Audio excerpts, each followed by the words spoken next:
بسم الله الرحمن الرحيم. الرحمن علم القرآن خلق الإنسان علمه البيان الشمس والقمر بحسبان والنجم والشجر يسجدان والسماء رفعها ووضع الميزان ألا تطغوا في الميزان وأقيموا الوزن بالقسط ولا تخسروا الميزان والأرض وضعها للأنام فيها فاكهة والنخل ذات الأكمام والحب ذو العصف والريحان فبأي آلاء ربكما تكذبان خلق الإنسان من صلصال كالفخار وخلق الجان من مارج من نار فبأي آلاء السلام عليكم ورحمة الله وبركاته.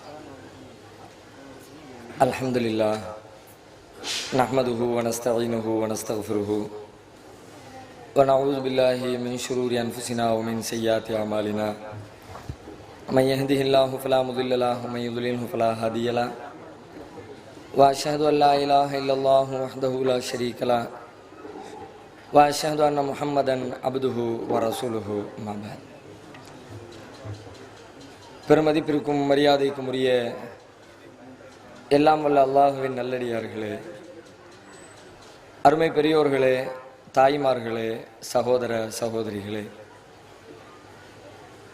இன்று காலையிலிருந்து இதுவரைக்கும்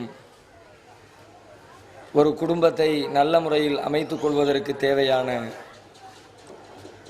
பல்வேறு விஷயங்களை பலதரப்பட்ட தலைப்புகளின் கீழ்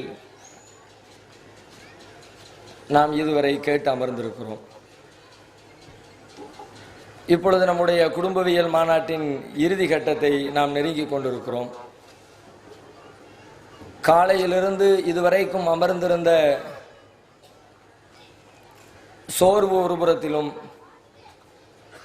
இதற்காக நெடுந்தூரத்திலிருந்து பயணப்பட்டு வந்திருக்கிற பயண களைப்பு இன்னொரு புறத்திலும், காலை விடிந்ததற்கு பிறகு பணிகளுக்கு செல்ல வேண்டுமே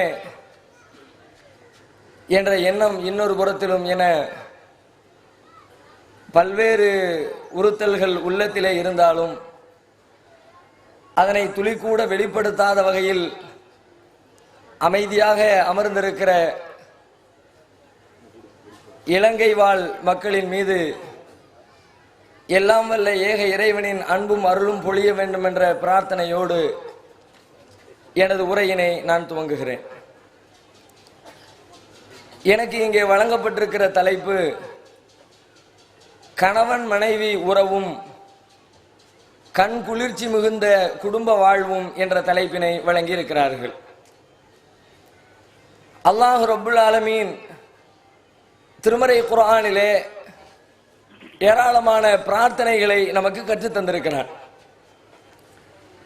இந்த விஷயங்களை எல்லாம் என்னிடத்திலே நீங்கள் கேட்டு பிரார்த்தனை செய்து அதன் வழியாக நீங்கள் பெற்றுக்கொள்ள வேண்டும் என்று நமக்கு கட்டளையும் பிறப்பித்திருக்கிறார்.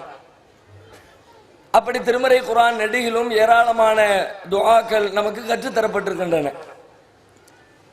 ரப்பனா லா துஆஹிதுனா இன் நஸீனா வ அக்தஅனா, இறைவா நாங்கள் தவறுதலாகவோ மறதியாகவோ செய்துவிட்ட காரியங்களுக்காக எங்களை பிழை பிடித்து விடாதே என்று நம்மை கேட்குமாறு அல்லாஹ் நம்மை பணிக்கிறான். வலா தஜால் ஃபீ குலூபினா கில்லல் லில்லதீன ஆமனு, மூமின்களுக்கு எதிரான ஒரு பொறாமை உணர்ச்சி எங்களுடைய உள்ளத்திலே ஏற்படுத்தி விடாமல் ஆக்கி வைப்பாயாக என்று கேட்க சொல்லுகிறான். லா துஸிக் குலூபனா பஅத இத் ஹதைதனா, நேர்வழி கிடைத்ததற்கு பிறகு எங்களை வழிதவற செய்து விடாது என்று கேட்க சொல்லுகிறான். இப்படி ஏராளமான செய்திகளை சொல்லி தந்து இவற்றையெல்லாம் அல்லாஹ்வாகிய என்னிடத்திலே நீங்கள் கேட்டு அந்த காரியங்களை பெற்றுக்கொள்ள வேண்டும் என்று நமக்கு கட்டளையிட்டிருக்கிறான். அந்த வரிசையில் அல்லாஹ் நமக்கு கற்றுத்தருகிற மிக முக்கியமான ஒரு பிரார்த்தனை, ரப்பனா ஹப்லனா மின் அஸ்வாஜினா வ ذُرِّيَّاتِنَا குர்ரத அயுனின் வஜஅல்னா லில் முத்தகீன இமாமா. எங்கள் இறைவா, எங்கள் துணைகளிலிருந்தும் எங்கள் சந்ததிகளிலிருந்தும் எங்களுக்கு நீ கண் குளிர்ச்சியை ஏற்படுத்துவாயாக. எனக்கு வழங்கப்பட்டிருக்கிற தலைப்பினை தான் அல்லாஹ் ரப்புல் ஆலமீன் அல்லாஹ்விடத்திலே கேட்க வேண்டிய ஒரு பிரார்த்தனையாக நமக்கு சொல்லி தருகிறான். எங்களுக்கு எங்கள் மனைவிமார்களிடமிருந்து, கணவர்களிடமிருந்து, பிள்ளைகளிடமிருந்து இறைவா ஒரு கண் குளிர்ச்சியை, ஒரு மகிழ்ச்சியை, ஒரு சந்தோஷத்தை, ஒரு திருப்தியான வாழ்க்கையை எங்களுக்கு நீ வழங்குவாயாக என்று அல்லாஹ் நம்மை பார்த்து கேட்க சொல்லுகிறான். அல்லாஹ் எதையெல்லாம் கேட்க வேண்டும் என்று வலியுறுத்துகிறானோ அவை அனைத்தையும் அல்லாஹ் நமக்கு தருவான் என்பது அதனுடைய பொருள். அல்லாஹ் எதை தருவானோ அதைத்தான் கேட்க சொல்லுவான். எதை இறைவன் தரமாட்டானோ, எதை தருவதற்கு இறைவன் விரும்ப மாட்டானோ அது போன்ற எந்த விஷயங்களையும் நீங்கள் கேளுங்கள் என்று அல்லாஹ் ரப்புல் ஆலமீன் நமக்கு கட்டளையிடுவதே கிடையாது. அது மாத்திரமில்லை, திருமறை குர்ஆனுடைய இன்னொரு இடத்துல இந்த மனைவிமார்களில் இருந்து, கணவர்களிடமிருந்து ஒரு கண் குளிர்ச்சியை, ஒரு மகிழ்ச்சியை, ஒரு அன்பை, ஒரு பாசத்தை இறைவன் ஏற்படுத்தி தந்து விட்டதாகவும் ஒரு இடத்திலே நமக்கு வாக்குறுதியும் தருகிறான். ஒமின் ஆயாத்திஹி அன் ஹலகலக்கும் மின் அன்ஃபுசிக்கும் அஸ்வாஜன் லிதஸ்குனு இலைஹா. உங்களில் இருந்தே உங்களுக்கான ஜோடிகளை இறைவன் தயாரித்திருக்கிறான், நீங்கள் அவர்களிடம் அமைதி பெறுவதற்காக. வஜஅல பைனக்கும் மவத்தன் வ ரஹ்மா, உங்களுக்கிடையிலே இரக்கத்தையும் அன்பையும் இறைவன் ஏற்படுத்தி இருக்கிறான். ஒரு இடத்துல அல்லாஹ்விடத்திலே கேளுங்கள் என்கிறான், இன்னொரு இடத்துல உங்கள் கணவன் மனைவிக்கு இடையில பாச பிணைப்பை ஏற்படுத்தி விட்டேன், ஒரு மன அமைதியை உங்களுக்கு வழங்கி விட்டேன், ஒரு சந்தோஷத்தை உங்களுக்கு குடும்ப வாழ்க்கைக்குள்ளே நான் உண்டாக்கி விட்டேன் என்று அல்லாஹ் ஒரு வாக்குறுதியும் தருகிறான். இப்பொழுது நமக்கு முன்னால் இருக்கிற கேள்வி என்னவென்றால், அல்லாஹ் சொல்லுகிறான் கணவன் மனைவி என்ற குடும்ப வாழ்க்கையில் மகிழ்ச்சி இருக்கிறது, அமைதி இருக்கிறது என்று. நம்மில் எத்தனை பேருடைய குடும்ப வாழ்க்கை மகிழ்ச்சியாக இருக்கிறது? தினம் தினம் சந்தோஷத்தை அனுபவித்துக் கொண்டிருக்கிறோம். ஒவ்வொருவரும் நம்முடைய நெஞ்சிலே கை வைத்து கேட்டு பார்த்தால், ஒவ்வொரு நாளும் பத்திரிகைகளிலும் தொலைக்காட்சிகளிலும் வரக்கூடிய செய்திகளை படித்து பார்த்தால், மனிதர்களில் பெரும்பாலான குடும்பங்கள் மகிழ்ச்சி அற்ற நிலையிலே, நிம்மதி அற்ற நிலையிலே, அமைதி இழந்த நிலையிலே, சண்டை சச்சரவுகளோடு தான் தங்களுடைய வாழ்க்கையை நடத்தி கொண்டிருக்கிறார்கள் என்பதை அன்றாட நடவடிக்கைகளை பார்க்கிற பொழுது எல்லோரும் தெரிந்து கொள்ள முடிகிறது. அல்லாஹ் குடும்ப வாழ்க்கையில் மகிழ்ச்சி இருக்கிறது என்கிறான், ஆனால் நம்மிடத்திலே பெரும்பாலும் மகிழ்ச்சி இல்லாமல் போனது ஏன்? இறைவன் தவறாக சொல்லிவிட்டானா? அல்லாஹ் சொன்ன செய்தியில பிழை இருக்கிறதா? கண்டிப்பாக இறைவனின் வார்த்தைகளில் எந்த பிழையும் இருக்க போவது கிடையாது. திருமறை குர்ஆனிலே இப்படி ஏராளமான விஷயங்களை அல்லாஹ் சொல்லுகிறான், வாக்குறுதிகளை. தொழுகையை பற்றி அல்லாஹ் சொல்லும் பொழுது, இன்ன ஸலாத்த தன்ஹா அனில் ஃபஹ்ஷாஇ வல் முன்கர், தொழுகை என்பது மானக்கேடான அருவருக்க தகுந்த தீமைகளில் இருந்து உங்களை தடுத்து நிறுத்தும் கேடயம் என்று குர்ஆன் சொல்லுகிறது. நம்மில் பல பேரை பாருங்கள், தொழுகிறார்கள், மானக்கேடான காரியங்களை செய்து கொண்டும் இருக்கிறார்கள். தொழுகிறார்கள், ஒழுக்க கேடுகளில் ஈடுபடுகிறார்கள். தொழுகிறார்கள், வட்டியிலே வியாபாரம் செய்து கொண்டிருக்கிறார்கள். தொழுகிறார்கள், சினிமா பழக்க வழக்கங்களில் மூழ்கி கிடக்கிறார்கள். தொழுகிறார்கள், பிறரை பற்றி புறம்பேசி மனித கறிகளை ருசித்து சாப்பிட்டுக் கொண்டிருக்கிறார்கள். திருமறை குர்ஆன் சொல்லுகிறது, தொழுகை என்பது உங்களை தீமைகளை விட்டு தடுக்கும் என்கிறது. ஆனால் பல பேர் தொழுது கொண்டே தீமைகளை செய்து கொண்டிருக்கிறார்கள். நோன்பை பற்றி அல்லாஹ் சொல்லுகிறான், குத்திபா அலைக்குமுஸ் ஸியாம் கமா குத்திபா அலல்லதீன மின் கப்லிக்கும் லஅல்லக்கும் தத்தகூன், உங்களுக்கு முன்னிருந்தவர்களுக்கு கடமையாக்கப்பட்டதை போல உங்கள் மீது நோன்பு விதியாக்கப்பட்டிருக்கிறது. லஅல்லக்கும் தத்தகூன், நீங்கள் இறையச்சமுடையவர்களாக ஆகக்கூடும். நோன்பு நோற்றால் ஒரு மனிதன் இறையச்சமுடையவனாக, அல்லாஹ்வை பயப்படுகிறவனாக மாறி விடுவான் என்று குர்ஆன் சொல்லுகிறது. எத்தனை ஆண்டு காலமாக நோன்பு வைத்துவிட்டு இறையச்சத்தின் வாடை கூட படாமல் எத்தனை பேர் இருக்கிறார்கள்? நான் 20 ஆண்டுகளாக நோன்பு வைக்கிறேன், நான் 30 வருஷமா நோன்பு வைக்கிறேன், நான் 40 வருஷம் ரமலான்ல ஒரு நாள் கூட நோன்பை விட்டது கிடையாது என்றெல்லாம் பல பேர் சொல்லுகிறார்கள். ஆனால் அவருடைய வாழ்க்கை இறையச்சத்தோடு கூடிய வாழ்க்கையாக மாறி இருக்கிறதா? அப்படி பார்க்க முடியவில்லை. பல்வேறு குளறுபடிகளை நோன்பு வைக்கக்கூடியவர்களிடத்திலே பார்க்கிறோம். அப்ப இப்படி இறைவன் பல வாக்குறுதிகளை தருகிறான். அந்த வாக்குறுதிகள் நடைமுறையிலே பார்க்கிற பொழுது அது பொய்த்து போவதை போல கண்ணுக்கு முன்னால் தெரிகிறது. இப்பொழுது ஒரு முஸ்லிம் என்ன முடிவுக்கு வர வேண்டும்? இறைவன் தவறாக சொல்லிவிட்டாரா? தொழுதால் தீமையை தடுப்பேன் என்று சொன்ன இறைவன் தொழுகைக்கு அந்த ஆற்றலை கொடுக்காமல் விட்டு விட்டாரா? நோன்பு வைத்தால் இறையச்சம் கிடைக்கும் என்று சொன்ன இறைவன் அந்த அம்சத்தை நோன்பிற்குள்ளே வைக்காமல் விட்டு விட்டாரா? குடும்ப வாழ்க்கையிலே மகிழ்ச்சி இருக்கிறது, அமைதி இருக்கிறது என்று சொன்ன இறைவன் அந்த அமைதியை குடும்ப வாழ்க்கைக்குள்ளே ஏற்படுத்தாமல் விட்டு விட்டாரா? கண்டிப்பாக கிடையாது. இன்னல்லாஹ் லா யுக்லிஃபுல் மிஆத். அல்லாஹ் வாக்குறுதிக்கு மாறு செய்கிறவன் இல்லை. இறைவன் என்ன சொன்னாரோ அதை கண்டிப்பாக செய்வான். அப்படியானால் பிரச்சனை எங்க? பிரச்சனை நம்மிடத்திலே இருக்கிறது. பிரச்சனை இறைவன் ஒவ்வொரு காரியத்தையும் எவ்வாறு செய்ய வேண்டும் என்று சொல்லி தந்திருக்கிறானோ அந்த அடிப்படையில் செய்தால் இறைவன் சொன்ன வாக்குறுதிகள் நம்முடைய வாழ்க்கையில நிறைவேறும். தொழுகையை இறைவன் எப்படி சொன்னால் அப்படி தொழுகிறோமா? ஃபவைலுல் லில் முஸல்லீன், தொழக்கூடியவர்களுக்கு கேடு இருக்கிறது. அல்லதீன ஹும் அன் ஸலாத்திஹிம் சாஹூன் வல்லதீன ஹும் யுராவூன், பிறருக்கு காட்டுவதற்காக யார் தொழுகிறார்களோ, அசட்டையாக யார் தொழுகிறார்களோ அப்படிப்பட்ட தொழுகையாளிகளுடைய தொழுகை தீமையை தடுக்காது.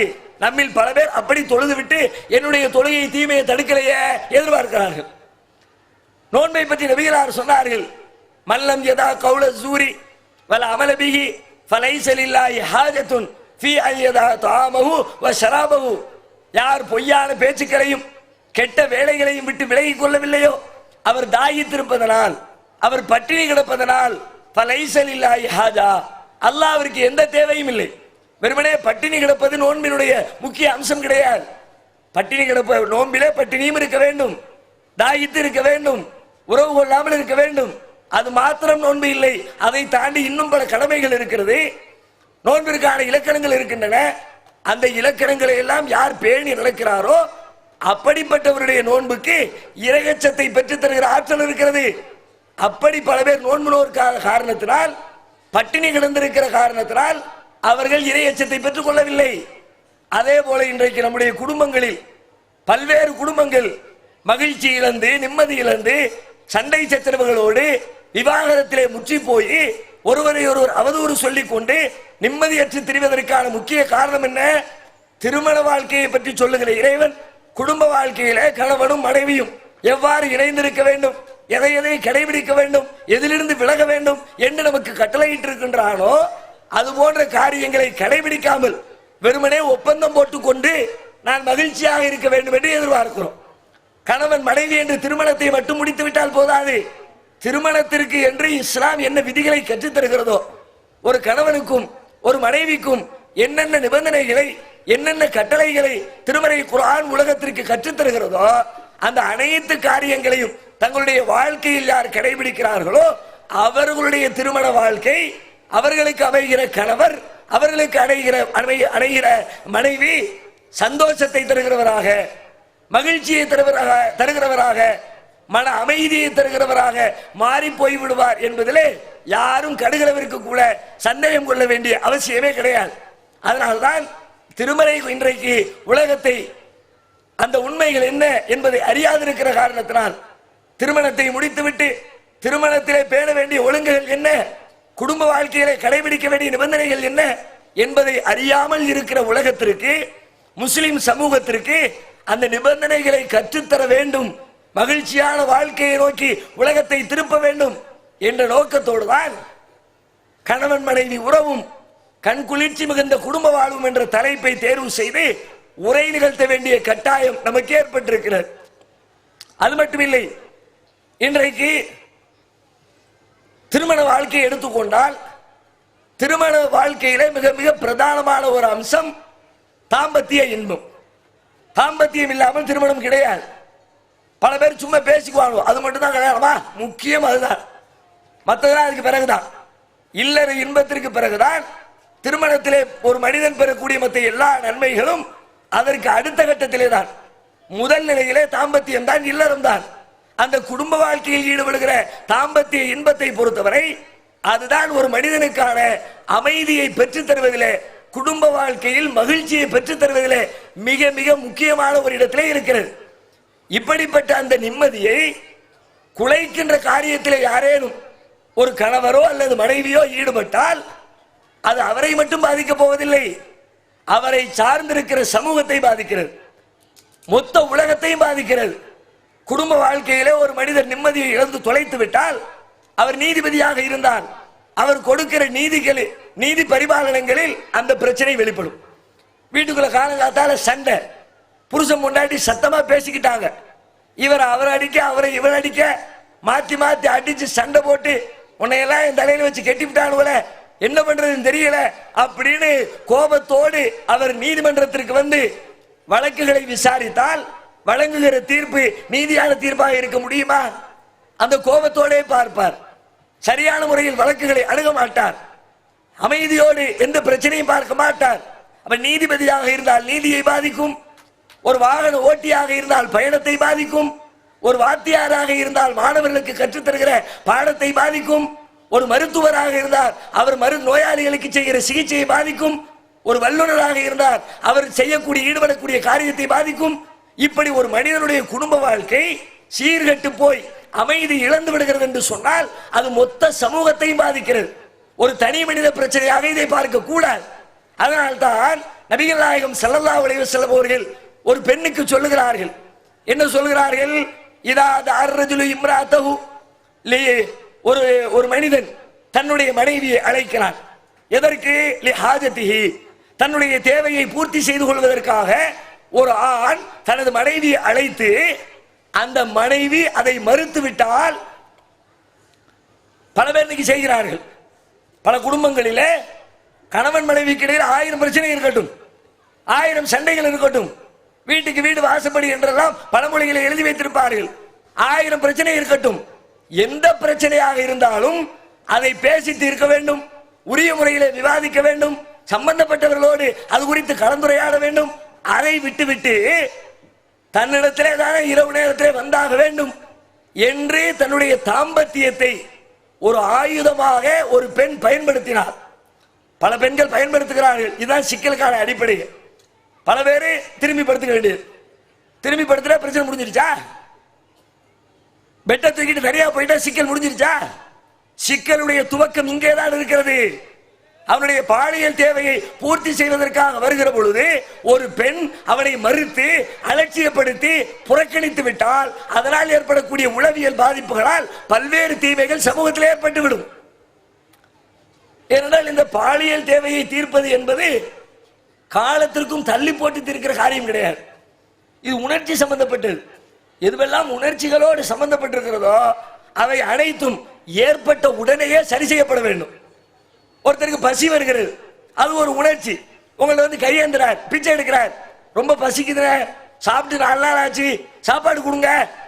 நீங்க சொல்றீங்க, ஐயோ இருந்த சம்பள காசெல்லாம் காலி ஆயிடுச்ச, 1ஆம் தேதி சம்பளம் வாங்கிடுவேன், 1ஆம் தேதி தான் சாப்பாடு தர்றேன்னா. தண்ணீர் குடிப்பதற்கு தண்ணீர் கேட்கிறார், தாகமாக இருக்கிறது, தண்ணி கொடுங்க. ஒரு 2 நாள் கழிச்சு வாங்க, வீட்டில் தண்ணி வாங்கி வச்சுறேன். அதுவெல்லாம் எப்படி கேலி கூத்தான வார்த்தையாக இருக்குமோ அதுபோலத்தான் ஒரு கணவர் தன்னுடைய பாலியல் தேவைக்காக மனைவியை நாடுகிற பொழுது அவள் அதை புறக்கணித்தால் அல்லது பிறகு பார்த்துக் கொள்ளலாம், நாளைக்கு செய்து கொள்ளலாம் என்ற கோணத்திலே தள்ளி போட்டால் அதனால் ஏற்படக்கூடிய விபரீதம் இருக்கிறது. வீட்டுக்குள்ள சாப்பாடு கிடைக்கல, என்ன செய்வான் ஒருத்தன்? அதுக்குதான் ஊருக்கு கட்டி வச்சிருக்கான ஹோட்டலு, திம்பம்னு போவானா இல்லையா? சிக்கல் எங்க துவங்குகிறது? இவள் புறக்கணிக்கிற பொழுது யார் இவனை ஆதரிப்பாரோ அப்படிப்பட்ட ஆட்களை நோக்கி இவனுடைய எண்ணம் திசை மாற ஆரம்பிக்கிறது. அதை விட வேற என்ன கேடு வேணும்? விலை மாதர்களை நோக்கி போனால், அங்க போய் எய்ட்ஸை வாங்கினால், அதுக்கு பிறகு குடும்பத்தில் சண்டை போட்டால், அந்த எய்ட்ஸை மனைவிக்கு கொடுத்தால், மனைவியிடமிருந்து பிள்ளைக்கு பிறக்கிற பிள்ளைக்கு கொடுத்தால், பல கட்டங்களை இது பாதிக்கிற காரணத்தினால் அதனால் ரசூலுல்லாஹ் சொல்கிறார்கள், லஅனத்துல் மலாயிகத்து ஹத்தா துஸ்பிஹ, அந்த பெண்மணி காலையில் விடுகிற வரைக்கும் அந்த பெண்ணை அல்லாஹ்வின் மலக்குகள் சபித்துக் கொண்டே இருக்கிறார்கள். அதான் ஒரு பெரிய கேள்வி. மலக்கு சபிக்கிற அளவுக்கு இந்த பொம்பளை என்ன பண்ணலாம்? 2 பேருடைய தனிப்பட்ட விஷயம், அதுக்கு இது உரிய தண்டனை கொடுக்க வேண்டியதான். 2 பேருடைய பிரச்சனைக்கு அதற்கு ஏன் மலக்குமார்களை விட்டு அல்லாஹ் அவர்கள் மீது சாபத்தை பொழிய வேண்டும்? இது 2 பேருடைய பிரச்சனை இல்லப்பா, 2000 பேருடைய பிரச்சனை, 2 லட்சம் பேருடைய பிரச்சனை, மொத்த உலகத்திற்குரிய பிரச்சனை, மொத்த சமூகத்தை பாதிக்கிற பிரச்சனை. அதனால் இந்த பிரச்சனையை அல்லாஹ் ரப்புல் ஆலமீன் மிகுந்த கடுமையான பார்வையோடு பார்க்கிறான். அல்லாஹ் கோபப்படுகிறான், அதே நேரத்தில் இன்னொருவன் சந்தோஷப்படுகிறான். அது யாரு? அவன் ஷைத்தான். நபி ஸல்லல்லாஹு அலைஹி வஸல்லம் சொல்கிறார்கள், ஒவ்வொரு நாளும் பல்வேறு வேலைகளுக்காக ஷைத்தானுடைய தலைமை ஷைத்தான் தன்னுடைய பரிவாரங்களை ஊருக்குள்ளே அனுப்பி வைப்பான். ஒவ்வொரு வேலைக்கு ஒவ்வொரு ஆளு, குடும்பத்தை பிரிக்கிறதுக்கு ஒருத்தன், தொழுகை கிடைக்கிறதுக்கு ஒருத்தன், சினிமா கூட்டிட்டு போக ஒருத்தன், விபச்சாரத்தில் தள்ளி விடுறதுக்கு ஒருத்தன், ஒவ்வொருத்தருக்கு ஒவ்வொரு வேலையை கொடுத்து ஊருக்குள்ள பல பேரெல்லாம் அனுப்பி வைப்பான். எல்லா வேலையும் முடிச்சு விட்டு நைட்டு மசோரா நடக்கும். போன காரியம்லாம் நல்லா நடந்துச்சா? அவங்க வந்து சொல்வார்கள், நான் இன்றைக்கு சென்று இந்த வேலையை செய்தேன், அந்த வேலையை செய்தேன், அந்த வேலையை செய்தேன். எல்லாத்தையும் கேட்டுக்கிட்டே இருப்பான சைத்தான். அப்படியா சரி, அப்படியா சரி, அப்படியா சரி. ஒருத்தன் வருவானா, நான் இன்னைக்கு என்ன செய்ய தெரியுமா, கணவன் மனைவிக்கு இடையிலே பிரச்சனை உண்டு பண்ணி விட்டேன். அதே சூப்பரா, வா வா வா வா, நீ தான் நமக்கு தேவை. அவனை தனக்கு அருகிலே அமர்த்திக் கொள்கிறான். யாரை? கணவனுக்கு மனைவிக்கு மத்தியில பிரச்சனை ஏற்படுத்தியவனை. ஏன்? தொழுகையை கெடுத்தவனை வச்சிருக்கலாம்ல, நோன்பு வச்சுக்கிட்டு மனைவியோடு இல்லறத்தில் ஈடுபட்டாமல் அவனை வச்சிருக்கலாம்ல, வேற ஏதாவது பொய் பேசினவனை வச்சிருக்கலாம்ல, ஷிர்க் வச்சவனை வச்சிருக்கலாம்ல, குஃப்ரு செஞ்சவனை வச்சிருக்கலாம்ல. ஒரு மனைவிக்கும் கணவனுக்கும் இடையில பிரிவினை ஏற்படுத்தியவனை தலைமை நீதிபதியாக இருக்கிற ஷைத்தான் தனக்கு அருகிலே அமர்த்திக் கொள்கிற அளவிற்கு ஆனந்தம் அடைகிறான். என்றால் ஏன்? இவன் செய்து வந்திருக்கிற காரியம் இவனது குடும்பத்தை மட்டும் பாதிக்கிற காரியம் இல்லை, இவன் சார்ந்திருக்கிற எல்லா விஷயங்களையும் பாதிக்கும். இவனுடைய தொழிலை பாதிக்கும், இவனது முதலாளியை பாதிக்கும், இவனது தொழிலாளியை பாதிக்கும், இவனது பிள்ளைகளை பாதிக்கும், இவனது ஊரை பாதிக்கும். மொத்த உலகத்திற்கும் பாதிப்பு ஏற்படுத்துகிற காரியத்தின் பின்னணியில் ஒரு குடும்ப அமைதி இருக்கிறது. அதனால்தான் இந்த மாநாடு, எத்தனையோ தலைப்புகளில் மாநாடு போட வேண்டிய தேவை இருக்கலாம். ஆனால் உலகத்தை அமைதிப்படுத்த வேண்டும் என்று சொன்னால் அமைதி அமைதி என்று பல பேர் தேடுகிறார்கள். சில பேர் அமைதியை தேடி புகைப்பிடிக்கிறார்கள், அமைதியை தேடி மது வருந்துகிறார்கள், அமைதியை தேடி சாமியார்களின் கால்களில் சரணடைகிறார்கள், அமைதியை தேடி இமயமலை போன்ற பனிப்பிரதேசங்களுக்கு பயணிக்கிறார்கள். அமைதி அமைதி என்று அமைதியை தொலைத்துவிட்டு உலகத்தில் அமைதியை தேடிக்கொண்டிருக்கிற உலகத்தாருக்கு அமைதி கிடைக்க வேண்டும் என்று சொன்னால், நிம்மதி கிடைக்க வேண்டும் என்று சொன்னால் அதற்கான அடிப்படை அனைத்தும் ஒரு கணவன் ஒரு மனைவி என்ற குடும்பத்தின் அடிப்படையை சரி செய்வதிலே இருக்கிறது என்ற காரணத்தினால்தான் குடும்பவியல் மாநாடு என்ற தலைப்பிலே ஆண்களை, பெண்களை, குழந்தைகளை, பெற்றோர்களை அனைவரையும் அழைத்து வந்து குடும்பவியல் குறித்த தகவல்களை பேச வேண்டிய தேவை நமக்கு ஏற்பட்டிருக்கிறது என்பதை உள்ளத்திலே அடிப்படையாக வைத்துக் கொண்டு நாம் அணுகுகிற செய்தி, கேட்கிற விஷயம் உலகத்திற்கான விஷயம். என்னுடைய வீட்டோடு சம்பந்தப்பட்டது மட்டுமில்லை, மொத்த உலகத்தோடு சம்பந்தப்பட்டிருக்கிற ஒரு செய்தி என்பதை உள்ளத்திலே அடிப்படையாக அமைத்துக் கொண்டு நம்முடைய பிரச்சனைக்கு வருவோம். பிரச்சனை என்ன? குடும்பத்திலே அமைதி தேவை, கண் குளிர்ச்சி தேவை. கண் குளிர்ச்சி எப்படி ஏற்படுத்துவது? அது தனியா வெளியிலிருந்து கொண்டு வந்து உள்ள வைக்கிற சாமான் கிடையாது. கடையில் போய் வாங்கிட்டு வந்து ஒரு 1/2 கிலோ சந்தோஷம் கொடுங்களேன், ஒரு 3/4 கிலோ இன்பம் கொடுங்களேன், அப்படியே வாங்கினது உடம்புக்குள்ள ஃபிட் பண்ணக்கூடிய அம்சம் இல்லை. மகிழ்ச்சி, சந்தோஷம் அனைத்துமே மனிதனுடைய உள்ளத்திலே இயற்கையில் இருக்கிறது. அதை கெடுக்கிற வேலைகளை, பல வேலைகளை செய்து கொண்டிருக்கிறோம். என்னென்ன வேலையெல்லாம் செய்கிறோம், அது எப்படியெல்லாம் கெடுக்குது என்பதை தெரிந்து செய்கின்ற வேலைகளை செய்யாமல் விட்டுவிட்டாலே பல நேரங்களில் குடும்பங்களில் அமைதி தானாக வந்துவிடும்.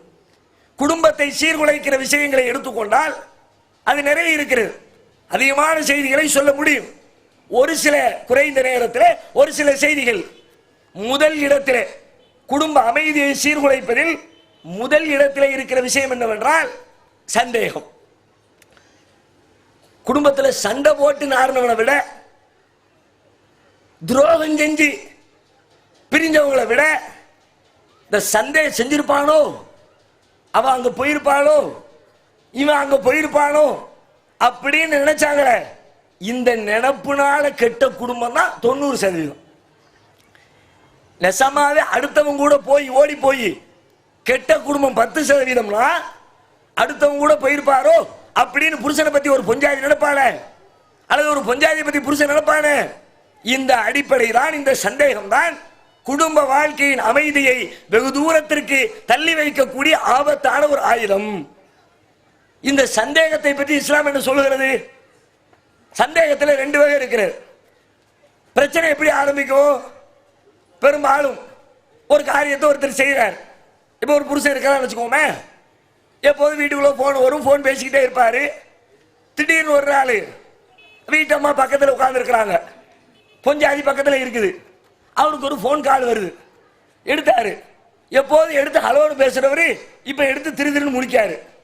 வீட்டம்மா பாக்கு, எதுக்கு இந்த ஆளு பேந்த பேந்த முழிக்காரு? முழிச்சவர் முழிச்சதோடு நிக்காம அப்படியே கரைச்சிக்கிட்டு ஏதோ காரி துப்ப போற மாதிரி மெதுவா போனை தூக்கிட்டு வெளியே அங்கிட்டு போய் 100 அடி தள்ளி போய் ஹலோங்க. பொம்பளைக்கு சந்தேகம் வருமா வராதா? எப்பவும் பக்கத்தில் உட்காந்து பேசுவாரு, இப்ப என்ன போனை தூக்கிட்டு அங்க போய் ஹலோ? சந்தேகம் வரும். உடனே அப்படியே நோட்டம் போட ஆரம்பிப்பான். இவன் பேச்சும் ஒரு மாதிரியா வேற மாதிரி மறைமுகமா நக்கலா குத்த ஆரம்பிப்பான். இப்பமெல்லாம் மைனரு ஆளே மாறி போயிட்டாங்க, நம்ம கூட எல்லாம் பேசுறதே இல்லை, போன்ல தான் மணிக்கணக்கில் பேசுவாங்க.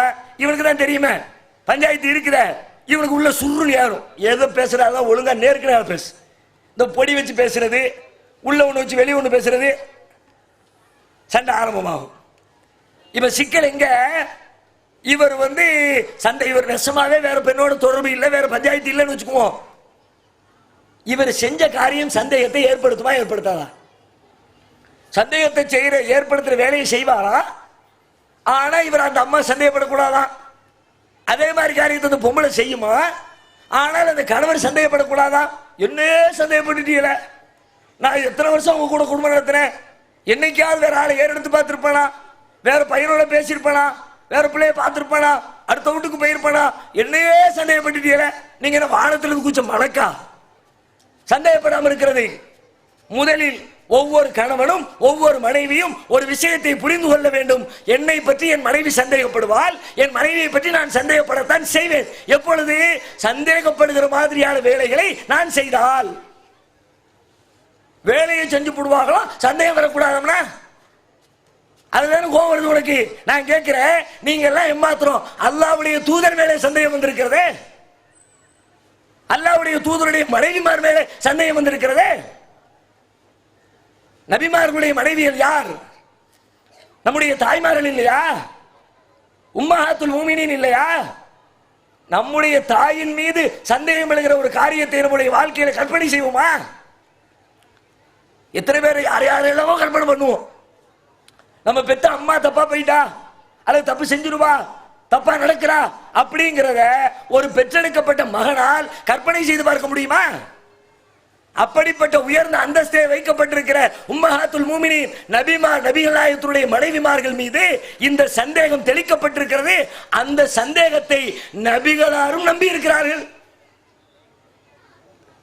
என் முஞ்சாது எப்படிப்பட்டவ எனக்கு தெரியும் அப்படியெல்லாம் சொல்லல.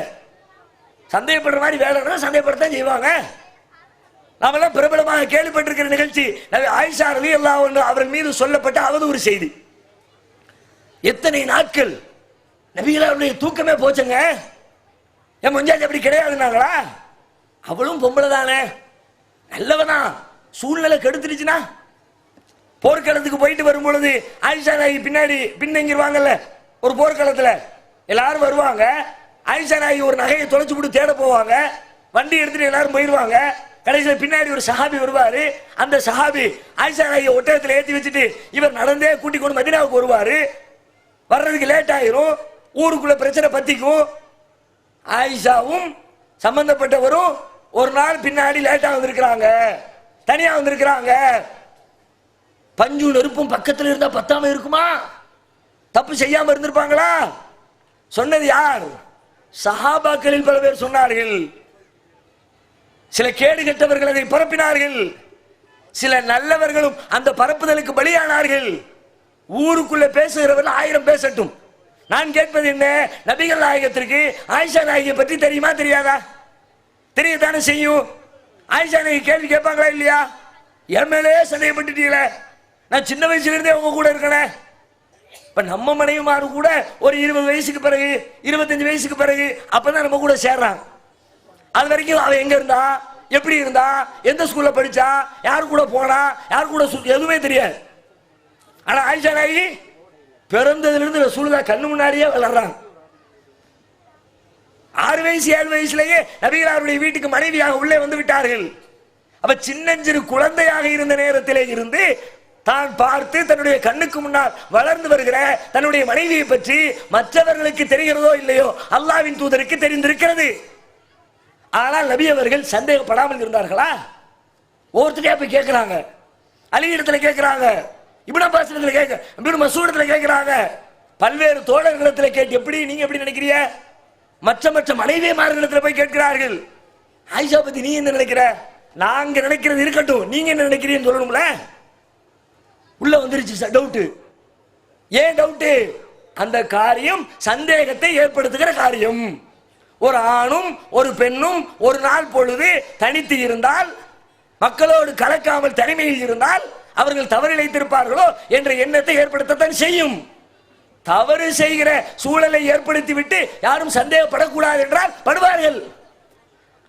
ஆயிஷா நாயகியை விடுங்க, அல்லாஹ்வுடைய தூதர் மேல டவுட் வந்துச்சு தெரியுமா? அதை கற்பனை கூட நம்மளால பண்ணல. இந்த நிகழ்ச்சியை விடுங்க, ஆயிஷா நாயகி நிகழ்ச்சிய இதே மாதிரி ஆயிஷா ரலியல்லாஹு அன்ஹா விஷயத்துல வேற கட்டத்திலையும் ரசூலுல்லாஹ் அப்படி நடந்திருக்கிறார்கள். ஒரு நாள் ரசூலுல்லாஹ் வீட்டுக்குள்ள வருகிறார்கள். வந்தா ஒரு ஆணோட ஆயிஷா நாயகி பேசிக்கிட்டு இருக்கிறாங்க.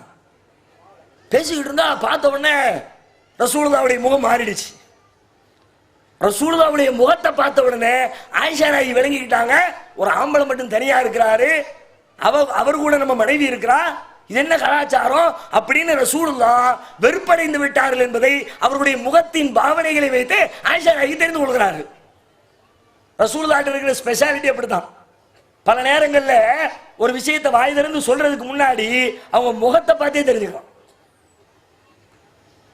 இந்த கடுமை, இந்த கோபம், அந்த சிவப்பு, கோவை படமாக வீரருடைய முகம் சிவந்து விடும். பக்கத்தில் யாரும் நிக்க மனசு வராது. ஆஹா கேட்கக்கூடாது, கேட்டுட்ட போல இருக்கு. ஒரு 2 சஹாபி அப்படிதான் ஒரு தடவை ரசூலுல்லாஹ்ட்ட வந்து யூதர்களை பத்தி கேட்டாங்க. அல்லாஹ்வுடைய தூதரே, எந்த காரியத்தை செஞ்சாலும் யூதன் செய்யறதுக்கு மாத்தமா செய்யணும்னு சொல்லிக்கிட்டே இருக்கிறீங்க. அவன் செருப்பு போடாம தொழுவான், நீங்க செருப்பு போட்டு தொழுவுங்கிறிய. அவன் நரைமுடிக்கு சாயம் பூசாம இருக்கிறான், நீங்க சாயம் பூச சொல்லுதிய. எதை செஞ்சாலும் அவன் செய்யறதுக்கு மாத்தம் செய்யுங்கிறிய. அப்படின்னா மாதவிலக்கு ஏற்படுகிற பொழுது யூதர்கள் தங்களுடைய மனைவியர்களோடு கூடுவதில்லை. நம்ம கூடிட்டா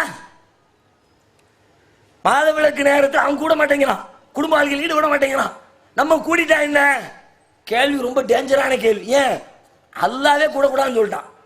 இவனுக்கு மாறு செய்யணுன்றதுக்காண்டி அல்லாவுக்கு மாறு செய்ய முடியுமா? ரசூலுல்லாஹ்க்கு தாங்க முடியல, பதிலே வரல. 2 சஹாபி வந்து கேட்கிறாங்க, மூஞ்சத்தான் பார்த்தாங்க, அப்படியே கால் பேக் பேக் பேக் பேக்னு பேக்ல போயிட்டாங்க. ஒன்னும் பேசலையே, பேசலத்தான், மூஞ்ச பத்த தெரியாது. இப்படி நபிகளார் முகத்திலே தன்னுடைய வெறுப்பை, தன்னுடைய மகிழ்ச்சியை, தன்னுடைய விருப்பத்தை தெரிவிக்கிற ஆற்றல் படைத்திருந்த காரணத்தினால் ஆயிஷா நாயகி அறிந்து கொள்கிறார்கள், அல்லாஹ்வுடைய தூதரின் முகம் கோணிவிட்டது. அப்படியானால் நம்முடைய காரியத்தை அவர்கள் வெறுக்கிறார்கள். தெரிந்து கொண்டு உடனே சொல்லுகிறார்கள், அல்லாஹ்வுடைய தூதரே, யார் என்று நினைத்தீர்கள் இவரை? இவர் என்னுடைய பால்குடி சகோதரர். யாரோ 3ஆம் மனுஷன் கூட உட்காரல, என் சகோதரர்.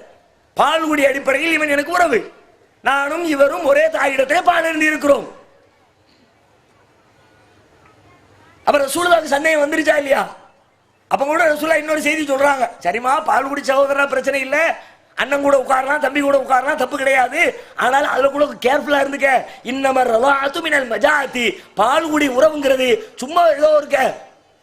ஒரு பிள்ளை அழுதுச்சுன்னு ஒரு 2 நிமிஷம் பால் கொடுத்ததுக்காக பால்குடி உறவு வந்துடாது. பசி போகிற அளவுக்கு நீனும் அந்த தாயிடத்துல பால் அருந்தி இருக்கணும், அவரும் அந்த தாயிடத்துல பால் அருந்தி இருக்கணும். அப்பதான் அவருக்கும் உனக்கு உறவு ஏற்படும். இல்லைன்னா உறவு வராதுமா, கவனிச்சுக்க. இப்ப இந்த நிகழ்ச்சி எதை சொல்கிறது? ஆயிஷா நாயகியின் மீது நபிகளாருக்கு சந்தேகம் வந்தது என்பதை காட்டுகிறா இல்லையா? ஏன் சந்தேகப்பட்டாங்க? அந்த காரியம் சந்தேகத்தை ஏற்படுத்துகிறது. அவ்வளவு.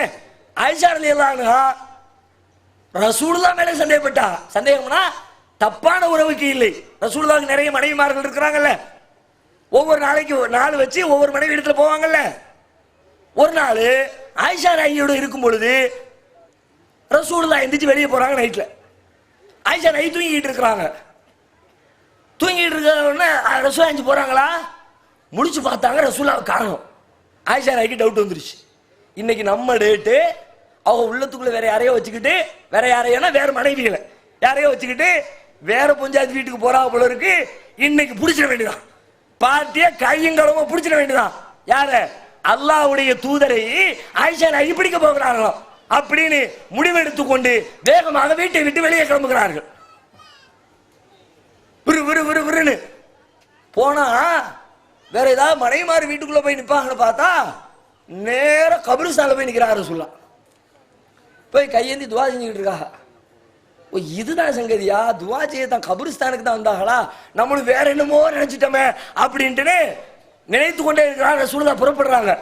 ஐயோ, நம்ம வெளியில வந்து தெரிஞ்ச அம்மா போயிருமே, ஓடு, கட கட கட கட ஓட்டம் ஓட்டம், மூச்சு மூச்சு மேல மூச்சு கீழ் மூச்சு வாங்குது. போய் படுத்தா ரசூலுல்லாஹ் பின்னாடியே வந்துட்டாங்க. வந்து பார்த்தா மூச்சு. ஆயிஷா, என்ன மூச்சு அழைக்குது? ஒன்னும் இல்லையே. என்னது ஒன்னும் இல்லையே? ஏமா மூச்சு அழைக்குது? அல்லாஹ்வும் உடனே ரசூலுல்லாஹ் கணிச்சிடுறாங்க. டவுட் வந்துருச்சு. நம்ம நைட்டு நேரத்தில் வெளியே எந்திரிச்சு போன உடனே வீட்டம்மாவுக்கு வேற பஞ்சாயத்தை பார்க்க போயிருக்கோமோன்னு டவுட் வந்துருச்சுன்னு சொல்லிட்டு அல்லாஹ்வும் அவனது தூதரும் உனக்கு அநீதம் செய்வார்கள் என்று நீ எண்ணுகிறாயா? நபிகளாருடைய காரியமே அவர்களின் மனைவிமார்களுக்கு ஒரு சந்தேகத்தை ஏற்படுத்துகிறது என்றால், ரசூலுல்லாஹ் வந்து என்னையே சந்தேகப்பட்டேன்னு கேட்கல. என் மேலே சந்தேகமா? உலகத்தில் எந்த முஸ்லீமாக என் மேலே சந்தேகப்படுவானா? பட மாட்டார்கள், அது உலகத்துக்கே தெரியும். ஆனால் மனைவிமார்கள் படத்தான் செய்வார்கள். மனைவிங்கிற ஜீன் அப்படித்தாங்க. அக்காங்கிற ஜீனு வேற, அம்மாங்கிற ஜீனு வேற, தங்கச்சிங்கிற ஜீனு வேற, மத்த எந்த உறவு வேற, பொஞ்சாதிங்கிற ஜீனு வேற. அவ உள்ள போற ரத்தம், மூளை, அவளுக்கு இருக்கிற மூளை எல்லாமே வேற மாதிரி வேலை செய்யும். ஒரே காரியத்தை அண்ணன் செய்வான், அதே காரியத்தை புருஷன் செய்வாரு. புருஷனை ஒத்துக்க மாட்டாரு, அண்ணனுக்கு வக்காலத்து வாங்குவான். எங்க அண்ணன் செஞ்சது கரெக்ட், அதே தானே உன் புருஷன் செஞ்சான், என்ன தெரிந்தாலும் நீங்க செஞ்சிருக்க கூடாது. இப்படி அண்ணங்கார வெளிநாட்டுல இருந்து வருவான். வெளிநாட்டுல இருந்து வந்தவன் வந்த வேலை என்ன செய்வான்? நேரா போய் அண்ணன் பொஞ்சாதிக்கு நல்ல விலை கூண்ட சேலை, மாமனாருக்கு ட்ரெஸ், பாத்திரங்களை வாங்கிட்டு வந்து பல லட்சங்களை கொண்டு போய் மாமனார் வீட்டில் கொடுத்துட்டான். அக்கா என்ன சொல்லுவா? உன் பொண்டாட்டி வீட்டுக்கு அள்ளி அள்ளி கொடுக்கணுமோ? அங்க அப்படி புருஷங்காரன் அதே மாதிரி வந்து அதே பொஞ்சாதி வீட்டுக்கு, மாமனாருக்கு, மாமியாருக்கு, மச்சினிச்சிக்கு, குழந்தையா, மச்சனுக்கு எல்லாத்துக்கும் கொடுப்பார். கொடுங்க கொடுங்க கொடுங்க. உங்களுக்கு கொடுத்தா இன்னைக்கு, உங்க புருஷன் கொடுத்தா இன்னைக்கு, உங்க அண்ணன் கொடுத்தா கசக்கா? அது அப்படிதான் கசக்கும். அந்த ஜீன் அப்படிதான், அது அந்த மரபணு அப்படிதான் வேலை செய்யும். அப்ப இப்ப நம்ம என்ன யோசிக்க வேண்டும்? என்னையே சந்தேகப்பட அந்த எண்ணத்தை தூக்கி வெளியில் வையுங்கள். நானாக இருந்தாலும் சந்தேகப்படுவாள், அவளாக இருந்தால் நான் சந்தேகப்படுகிறேனே. நமக்கும் மனைவிக்கும் இடையிலே வெறுப்பு வருகிற முதல் வாசல் இது. என்னை சந்தேகப்பட்டு விட்டால் என்று நான் கோபப்படுகிற பொழுது சண்டை துவங்குகிறது. அதுதான் அல்லாஹ் சொல்லுகிறான், வஆஷிரூஹுன்ன பில் மஅரூஃப், நீங்கள் அந்த பெண்களிடத்திலே அழகிய முறையில் வாழ்க்கை நடத்துங்கள். ஃபைன் கரிஹ்துமூஹுன்ன ஃபஅஸா அன் தக்ரஹூ ஷைஅன் வஹுவ கைருல் லக்கும், அவர்களிடத்திலே நீங்கள் சில விஷயங்களை வெறுப்பீர்களே, அப்படி வெறுத்தால் அவ என்ன சந்தேகப்படுறத நான் வெறுக்கிறோம்ல, அல்லது நான் என்ன அவளை நான் சந்தேகப்படுறது அவ இருக்கால. ஒரு கணவனை மனைவி சந்தேகப்படுவதையோ மனைவியை கணவன் சந்தேகப்படுவதையோ ரெண்டு பேரும் இருக்கிறாங்கல்ல. அல்லாஹ் சொல்கிறான், அவர்கள் விஷயத்தில் நீங்கள் ஒன்றை வெறுத்தால் அந்த வெறுப்பிலே அல்லாஹ் உங்களுக்கு நன்மையை வைத்திருக்க கூடும். அவ சந்தேகப்படுறது உங்களுக்கு நல்லதுங்க, நீங்க சந்தேகப்படுறது அவளுக்கு நல்லதுங்க. இதுல என்ன சண்டை போடுறதுக்கு என்ன இருக்குங்கிற? நம்முடைய ஜமாத்துக்கு வரக்கூடிய வழக்குகள் ஒரு மாதத்திற்கு 100 கணக்கில் வழக்கு வந்து குவியும். குடும்ப வழக்குகள் வருமே, குடும்ப பஞ்சாயத்தை எடுத்து பார்த்தா அதுல ஒரு 500 வழக்குகள் வந்தால் குறைத்து 450 வழக்குகள்ல சந்தேகம் தான் வழக்குக்கு காரணமா இருக்கும். 500 வழக்கு வருங்க, 450 என்னது? அவர் அங்க ஒரு பொம்பளை புருஷன் இல்ல, அவர் போய் உதவி செய்ய போறோம்னு ஆள் இல்லாத வீட்டுக்கு போறாரு. அவர் எதுவும் தப்பு பண்ணாரா பண்ணலையா தெரியாது. ஆனா இந்த அம்மா என்ன கம்ப்ளைண்ட் வாசிக்குது, போலாமா அப்படி தனியா தானே இருக்குது, கரெக்ட் தான். அந்த பொம்பளை கேட்கறது நியாயம் தான். இந்த சந்தேகத்தை நாம் வெறுக்கிறோம், ஆனால் அதிலே நன்மை இருக்கிறது. என்ன நன்மை? அவள் என்னை சந்தேகப்படுவதால், நான் அவளை சந்தேகப்படுவதால் நம்முடைய பாலியல் ரீதியான விஷயங்களில் கூடுதலான அக்கறை காட்டக்கூடியவர்களாக, நேர்மையுடையவர்களாக, கவனம் செலுத்தக்கூடியவர்களாக நாம் மாறி போய் விடுகிறோம். முதல் செய்தி. இன்னும் சொல்வதாக இருந்தால், இதே சந்தேகத்தை பற்றிய விஷயத்தில் எல்லா மனிதனும் இப்படித்தான் இருப்பான் என்று ஒரு இயல்பு நியதி இருக்குதுல்ல. ஒரு ஆம்பளையும் பொம்பளையும் தனியா இருந்தா தப்பு நடக்குங்கிறது இயல்பு. அதனால தான் இஸ்லாம் ஈயாக்கும் வத்துகூல அலன்னிசா, பெண்கள் மட்டும் தனித்திருக்கிற இடத்திற்கு நீங்கள் செல்ல வேண்டாம் என்று உங்களை நான் எச்சரிக்கிறேன். ரசூலுல்லாஹ் எச்சரித்தாங்களே. அப்ப அந்த சந்தேகத்தின் வாசல் திறந்தா சிக்கல் நடக்க வாய்ப்பு இருக்கிறது என்று இஸ்லாமே கருதுகிறது. இஷாவுடைய தொழுகைக்கு யாராவது பள்ளிவாசலுக்கு வந்தீங்க, பெண்கள் வர்றாங்க, 5 வேளை தொழுகைக்கு வர்றாங்க. இஷாவுடைய தொழுகைக்கு வர்றதை பத்தி ரசூலுல்லாஹ் சொல்றாங்க, எம்மணி இஷாவுக்கு வரலாம், ஒன்றும் தப்புலாம் கிடையாது, தொலைவா. ஆனா வரும்போது மேலே கீழே அத்தனை செண்டையும் பூசிக்கிட்டு வந்துடுறாரு. கம்ம கம்ம கம்ம கம்மன்னு ஆளை தூக்குற மாதிரி அடிச்சுட்டு வந்து வச்சுக்க, பல பேர் கவுந்துருவான். அந்த பஞ்சாயத்து ஒரு பக்கத்துல, உன் புருஷன் சந்தேகப்படுவானே அந்த பஞ்சாயத்து இன்னொரு பக்கத்துல. நைட்டு நேரத்துக்கு இவளுக்கு எதுக்கு இந்த மேக்கப்பு, அவளுக்கு எதுக்கு இந்த சென்ட் அத்தரெல்லாம் எல்லாமே தொலை போக மாட்டாங்களோ. லுகருக்கு போனா தெரியாது, அசருக்கு போனா தெரியாது, மகரிப்புக்கு போனா கூட தெரியாது, சாதாரணமா இருக்கும். இஷாங்கிறது இருட்டிடுச்சு. அப்போ அவன் சந்தேகப்படுவான். நைட்டு நேரத்தில் நைட்டுனாலே அப்போ தானே மூளை வேற மாதிரி வேலை செய்யும், கிறுக்கு பிடிக்கும் வேற மாதிரி எல்லா வேலையும் அப்போ தான் ஆரம்பிக்கும். அதனால ரசூலுல்லாஹ் சொன்னாங்க, வேணாமா இஷாவுக்கு வரும்போது அத்தர் பூசிட்டு வராத. அப்படி வருகிறவரை ஒழுக்கங்கட்ட பெண்ணோடு ஒப்பிடுகிற அளவிற்கு நபிகளார் கடுமை காட்டுகிறார்கள். அப்ப இந்த சந்தேகத்துடைய வாசலை அடைச்சி வைங்க. சந்தேகப்படுறாங்களே கோவப்படாதீங்க. சந்தேகப்படுற மாதிரி இருந்துச்சுன்னா நான் சந்தேகப்படாத அளவுல உங்களுடைய வாழ்க்கையை மாற்றி அமைங்க. நபி ஸல்லல்லாஹு அலைஹி வஸல்லம் என்ன செஞ்சாங்க, ஒரு நாள் தன்னுடைய மனைவியோடு இரவு நேரத்தில் இருளில் நின்று பேசிக் கொண்டிருக்கிறார்கள். ரமலான் மாசத்துல நோம்பு டயத்துல சஃபியா ரலியல்லாஹு அன்ஹா அவங்களோட பேசிக்கிட்டு இருக்கிறாங்க. இருட்டு, கும் இருட்டு. அப்ப பாக்க 2 பேரு அங்க இருந்து அப்படியே தெருவோடு போய்கிட்டே இருக்கிறாங்க. போறவங்க சும்மா போனா பிரச்சனை இல்லை, அங்க இருந்து நார்மலா நடந்து வந்துகிட்டே இருந்தாங்களே. ரசூலுல்லாஹ் கிராஸ் பண்ணும்போது சர் சர் சர் சர் வண்டி வேகம் விடுது. இயல்பா போற மாதிரி தெரியலையே, இயல்புக்கு மாத்தமா இருக்குல்ல. இயல்பா போனா அங்க இருந்து என்ன வேகத்துல வந்தாங்களோ அதே வேகத்துல கிராஸ் பண்ணணும். இந்த இடம் வந்த உடனே வண்டி கொஞ்சம் ஸ்பீட் ஆகுது. ரசூலுல்லாஹ் கெஸ் பண்ணிட்டாங்க, என்ன நினைக்கான்னு தெரியலையே. டக்குனேப்பா அதான் ரிசலிக்குமா, ஹலோ பிரதர் கொஞ்சம் வெயிட், என்னன்னு திரும்பினாங்க. இன்னஹா சஃபியா பின்து ஹுயை, இது சஃபியா பின்து ஹுயை என் பொஞ்சாதிப்பா. கேட்ட உடனே 2 பேருக்கும் வேர்த்து விறுவிறுத்து, சுபஹானல்லாஹ் அல்லாஹ்வுடைய தூதரே, அல்லாஹ் தூய்மை. நான் என்ன சொல்ல வந்திய, என்ன சொல்ல வந்திருக்காங்க, நான் வேற எந்த பொம்பளை கூட பேசலப்பா. நைட்டு நேரத்தில் இருட்டுக்குள்ள ரசூலாவுக்கு பொம்பளை கூட என்ன பேச்சு, ரோட்டுக்குள்ள அப்படியெல்லாம் நினைச்சாங்க. என் பொஞ்சாதி கூட தான் பேசி, அதான் எனக்கு அர்த்தம். சுபஹானல்லாஹ் சுபஹானல்லாஹ் இருக்கட்டும், தெரியும் தான். இன்ன ஷைத்தான யஜ்ரி மினல் இன்சானி மஜ்ரத்தம், ஷைத்தான் மனிதனின் ரத்த நாளங்களில் எல்லாம் ஓடிக்கொண்டிருக்கிறானப்பா. நான் ஒன்னும் சந்தேகப்படல, உன் கூட மேப்படியா இருக்கானே. இன்னி கஷீது அன் யக்திஃப குலூபிக்குமா ஷையன், உங்கள் இருவருடைய உள்ளத்திலே ஷைத்தான் எதையாவது போட்டு விடுவானோ என்று நான் அஞ்சுகிறேன். போடத்தான் செய்வான், ரசூலுல்லாஹ்ன்றதுக்காண்டி போடாம இருக்க மாட்டான்பா. அதனால சந்தேகப்படுகிற வேலை தான் இது. ஆனா சந்தேகத்தை கிளியர் பண்ணிடுறேன். போனை தூக்கிட்டு ஓடுவீங்களா, ஓடும்போது விவரத்தை சொல்லுங்க, டவர் கிளியர் ஆயிடுங்க, அதுக்கு தான் போகணும்னு சொல்லுங்க. அல்லது சந்தேகப்படுற மாதிரி இருந்தா பேசிப்பாரு, எங்க அண்ணன் தான் பேசினாரு வேற யார்ட்டையும் பேசல அப்படின்னு ஒரு வார்த்தை பேசுனேன். வீட்டுக்காரி பேசுறா போன்ல, நம்ம பக்கத்தில் உட்காந்துருக்கோம், சில நேரத்தில் ரொம்ப கோபம்லாம் வந்துடும், நம்ம காதுல விழாத அளவுக்கு பேசிக்கிட்டே இருப்பான். நடக்குமா? புருஷன் தானே உட்காந்துருக்கான், சத்தமா பேச வேண்டியதானே. குசு குசு குசு குசு குசுன்னு மந்திரம் ஓடும். என்னத்தை பேசுறாங்களோ காதை கொண்டு வச்சா நடக்காது. அந்த போனுக்கு மட்டும், அந்த மைக்குக்கு மட்டும் தான் சவுண்டு போகும். பக்கத்தில் உள்ளவனுக்கு வெறுப்பு ஏறும். எவன் கூட பேசிக்கிட்டு இருக்கா இவ்வளவு நேரம்? சந்தேகம் வந்துருச்சுல, இப்போ மனைவியுடைய கடமை என்ன? ஒருத்தர் கூட பேசலங்க, எங்க அண்ணன் தான் பேசினாரு, இந்தா என்ன ஒரு வார்த்தை பேசின, அவ போன கையில கொடுங்க, சந்தேகம் தீர்ந்துரும். அவ இந்த சந்தேகப்படுகிற மாதிரியான எந்த வேலைகளில் நாம் ஈடுபட்டாலும் அந்த வேலைகள் சந்தேகத்தை ஏற்படுத்தும். அது போன்ற நேரத்தில் எம்எல்ஏ சந்தேகப்பட்டியா என்று கேள்வி எழுப்பாமல் அந்த சந்தேகத்தை நிவர்த்தி செய்து கொள்ளுகிற, சந்தேகத்திலிருந்து வெளியிலே வருகிற வேலையை ஒரு முஸ்லிம், ஒரு கணவர், ஒரு மனைவி யாராக இருந்தாலும் செய்து கொண்டால் குடும்ப வாழ்க்கையிலே ஏற்படக்கூடிய சிக்கலில் ஒரு பெரும்பகுதி சிக்கலை ஈஸியாக கடந்து வெளியிலே வந்து விடலாம். அடுத்து குடும்பத்தில் ஏற்படக்கூடிய சிக்கல்ல முக்கிய சிக்கல் என்ன தெரியுமா? கம்பாரிசன். இது ஏற்படுத்துற கோளாறு இருக்கிற. என்னத்தை கம்பேர் பண்ணுவாங்க? கம்பேர் ஒரு பொருளை வாங்குறதா இருந்தா இந்த பொருள் என்ன ரேட்டு, அந்த பொருள் என்ன ரேட்டு, இந்த கம்பெனி என்ன ரேட்டு, அந்த கம்பெனி என்ன ரேட்டு, லாபத்துக்கு கம்பேர் பண்ணி தான் வாங்கணும். தேவை குவாலிட்டி எப்படி, இந்த 2 மைக் வாங்குறோமா, இந்த மைக் என்ன ரேட்டு, இதனுடைய தரம் என்ன, இதனுடைய தரம் என்ன, எல்லாத்தையும் கம்பேர் பண்ணி ஒப்பிட்டு பார்த்து பொருட்களை வாங்குகிறோம்.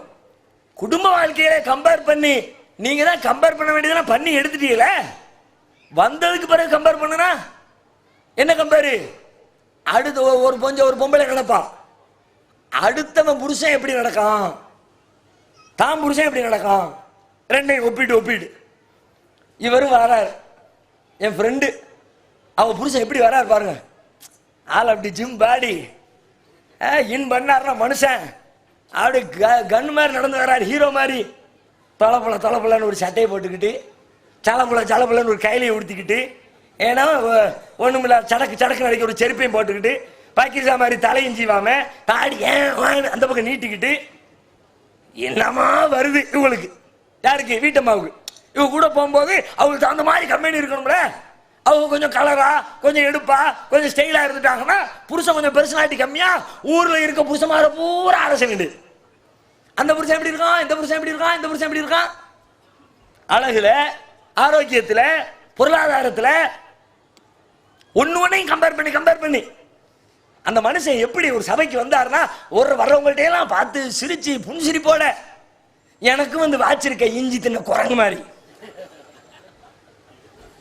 அவர் சிரிச்சாரா இவர் சிரிக்கலையா, சிரிச்சவர் பெஸ்ட், அவர் அழகு இவர் அழகு இல்ல, அழகு உள்ளவர் பெஸ்ட், அவர் பணக்காரரு இவர் பணம் இல்ல, பணம் உள்ளவர் பெஸ்ட்.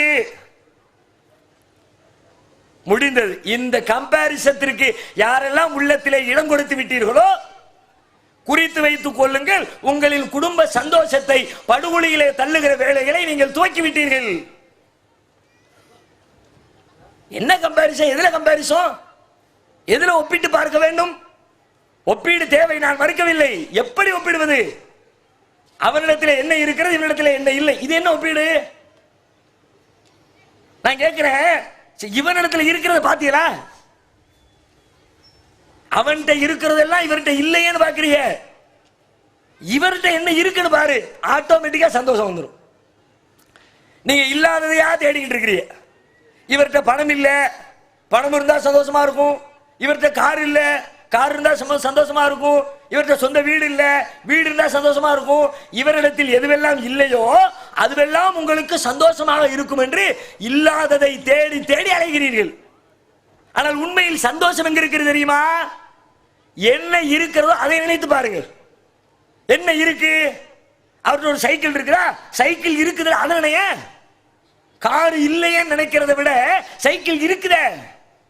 எத்தனையோ பேருக்கு சைக்கிள் கூட இல்லப்பா, இங்க இருந்து அங்க போனோம்னா கஷ்டப்பட்டு நடக்கிறாங்க. நல்ல வேளை அல்லாஹ் நமக்கு ஒரு நல்ல சைக்கிளை கொடுத்தான், பஞ்சர் இஞ்சர் ஆகாம நல்ல வண்டி ஓடிக்கிட்டே இருக்குது.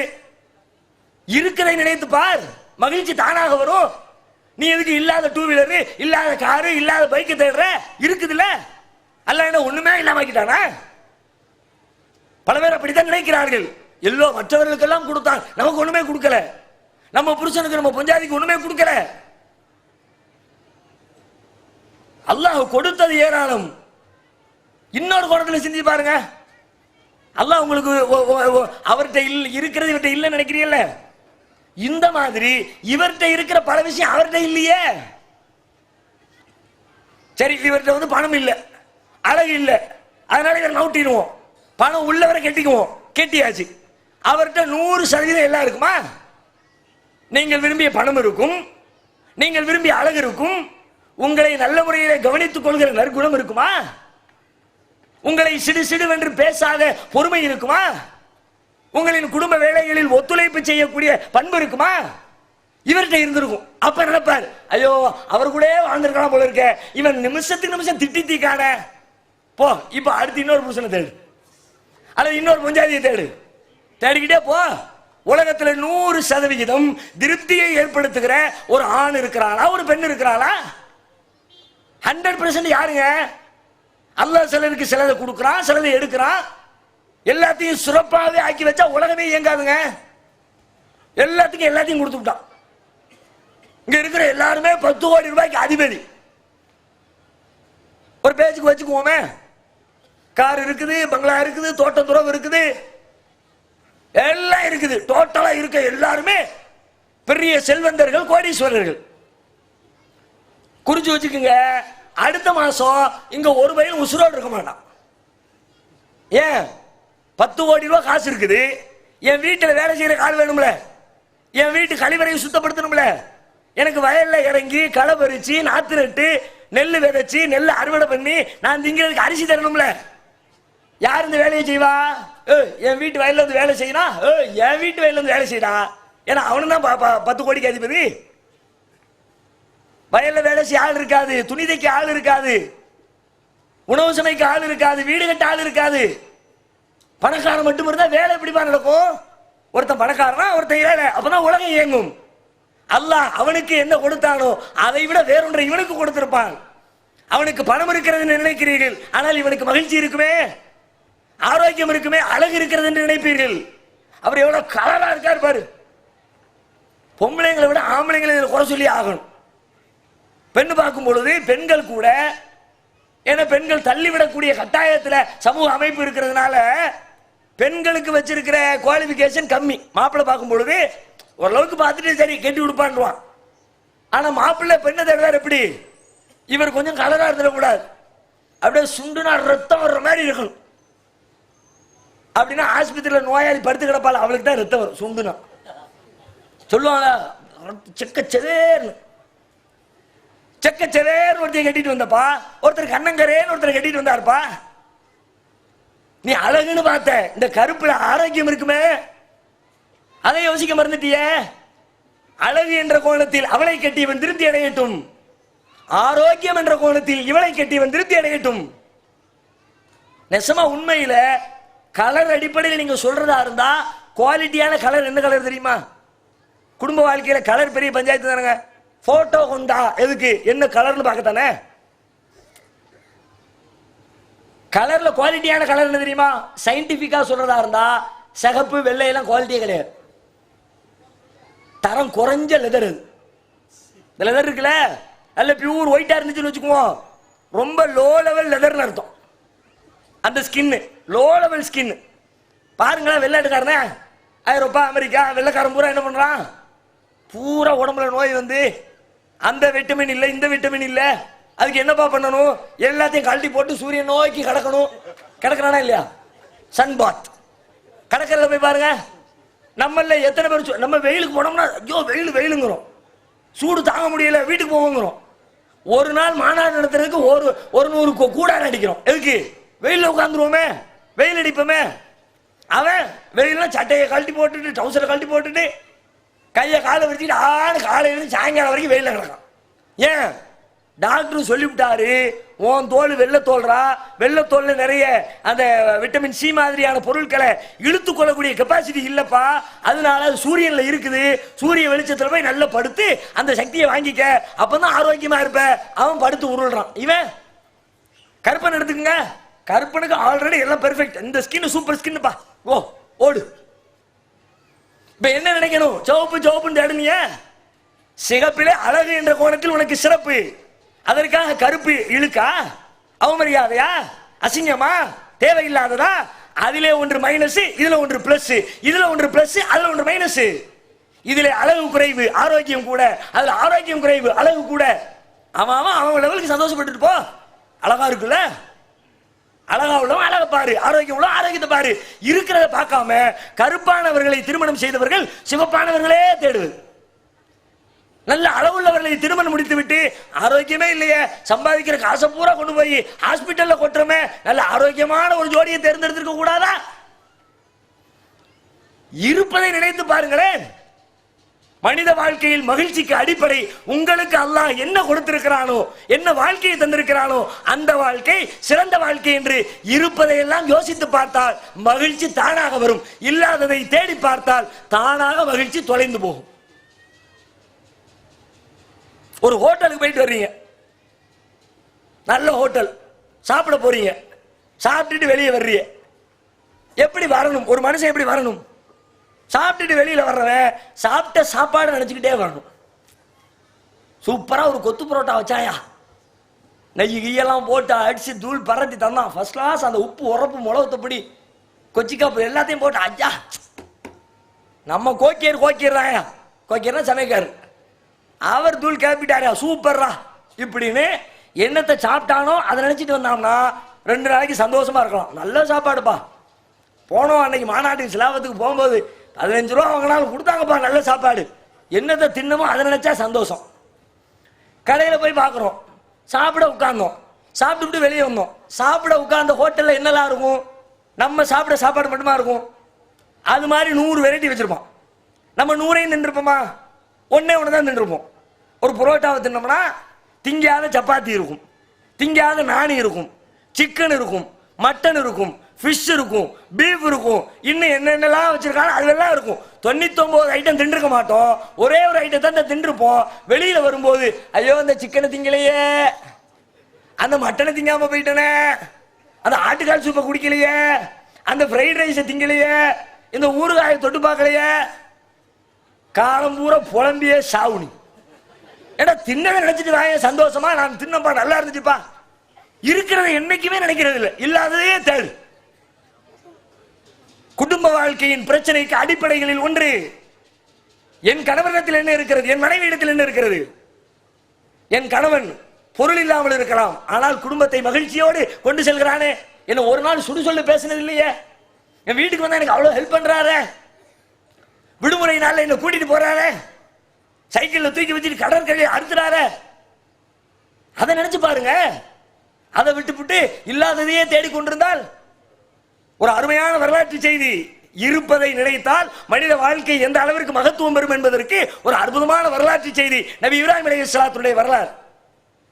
இப்ராஹிம் அலைஹிஸ்ஸலாம் மனைவி மக்களை எல்லாம் காட்டுல கொண்டு விட்டுட்டாங்க. அதுக்கு பிறகு போனாங்க, நிறைய நடந்துச்சு. பிள்ளை அறுக்க போனாங்க, காபத்துல்லாவை கெட்ட போனாங்க, அப்படி எல்லாம் காலம் ஓடி ரொம்ப காலத்துக்கு பிறகு திரும்ப போறாங்க. இஸ்மாயில் நபி கல்யாணம்லாம் முடிச்சு செட்டில் ஆயிட்டாங்க.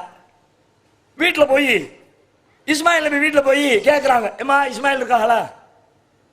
அந்த வீட்டில் இருக்க வீட்டம்மாவுக்கு பொஞ்சாதிக்கு தெரியாது, இப்ராஹிம் நபியே தெரியாது. வெளியூர்ல இருக்கிறாங்க, இதுதான் நம்முடைய கணவருடைய தந்தை என்பது தெரியாது. வந்தோடனே இல்லையே அவங்க வேட்டைக்கு போயிருக்கா.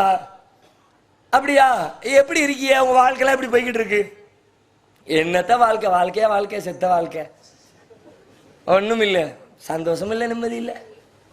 அப்படியா, என்னம்மா சாப்பாடுக்கெல்லாம் என்ன பண்றிய, என்னத்தை சாப்பிடுதுங்கிறியா? அந்த போறாங்க, வேட்டைக்கு போறாங்க, போயிட்டு ஒரு கோழியை கொண்டு வருவா, ஒரு ஆட்டை கொண்டு வருவா, புறா கொண்டு வருவா, அதை சுட்டு தின்னுட்டு கிடக்க தண்ணியை குடிச்சுட்டு வெந்ததை திம்மோ விதி வந்தா சாபம்னு ஏதோ காலம் ஓடுதுங்க. புலம்புன்னு புலம்பி தள்ளிடிச்ச நம்ம இப்ராஹிம் நபிக்கு தாங்கல. என்னடா இந்த பொம்பளை அல்லாஹ்வுடைய தூதருடைய மனைவி மாதிரி இல்லையே, அல்லாஹ் கொடுத்த வாழ்க்கையை சந்தோஷமா ஏத்துக்கணுமே, அதை விட்டு சந்தோஷம் இல்லை சந்தோஷம் இல்லை சந்தோஷம் இல்லைன்னு புலம்புத சொல்லிவிட்டு உடனே இப்ராஹிம் நபி சொன்னாங்கம்மா, சரி நான் கிளம்புறேன், உன் வீட்டுக்காரர் வந்தாருன்னா வீட்டுக்கு வாசப்படி சரியில்லை மாத்த சொன்னேன்னு சொல்லிரு. போயிட்டாங்க. அந்த அம்மாவுக்கு ஒன்றும் தெரியல. சாயங்காலம் போல இஸ்மாயில் நபி வந்தா, வந்து பேசிக்கிட்டு இருக்கும்போது காலைல ஒரு பெரியவர் வந்தாரு, விவரத்தை எல்லாம் சொல்றாங்க.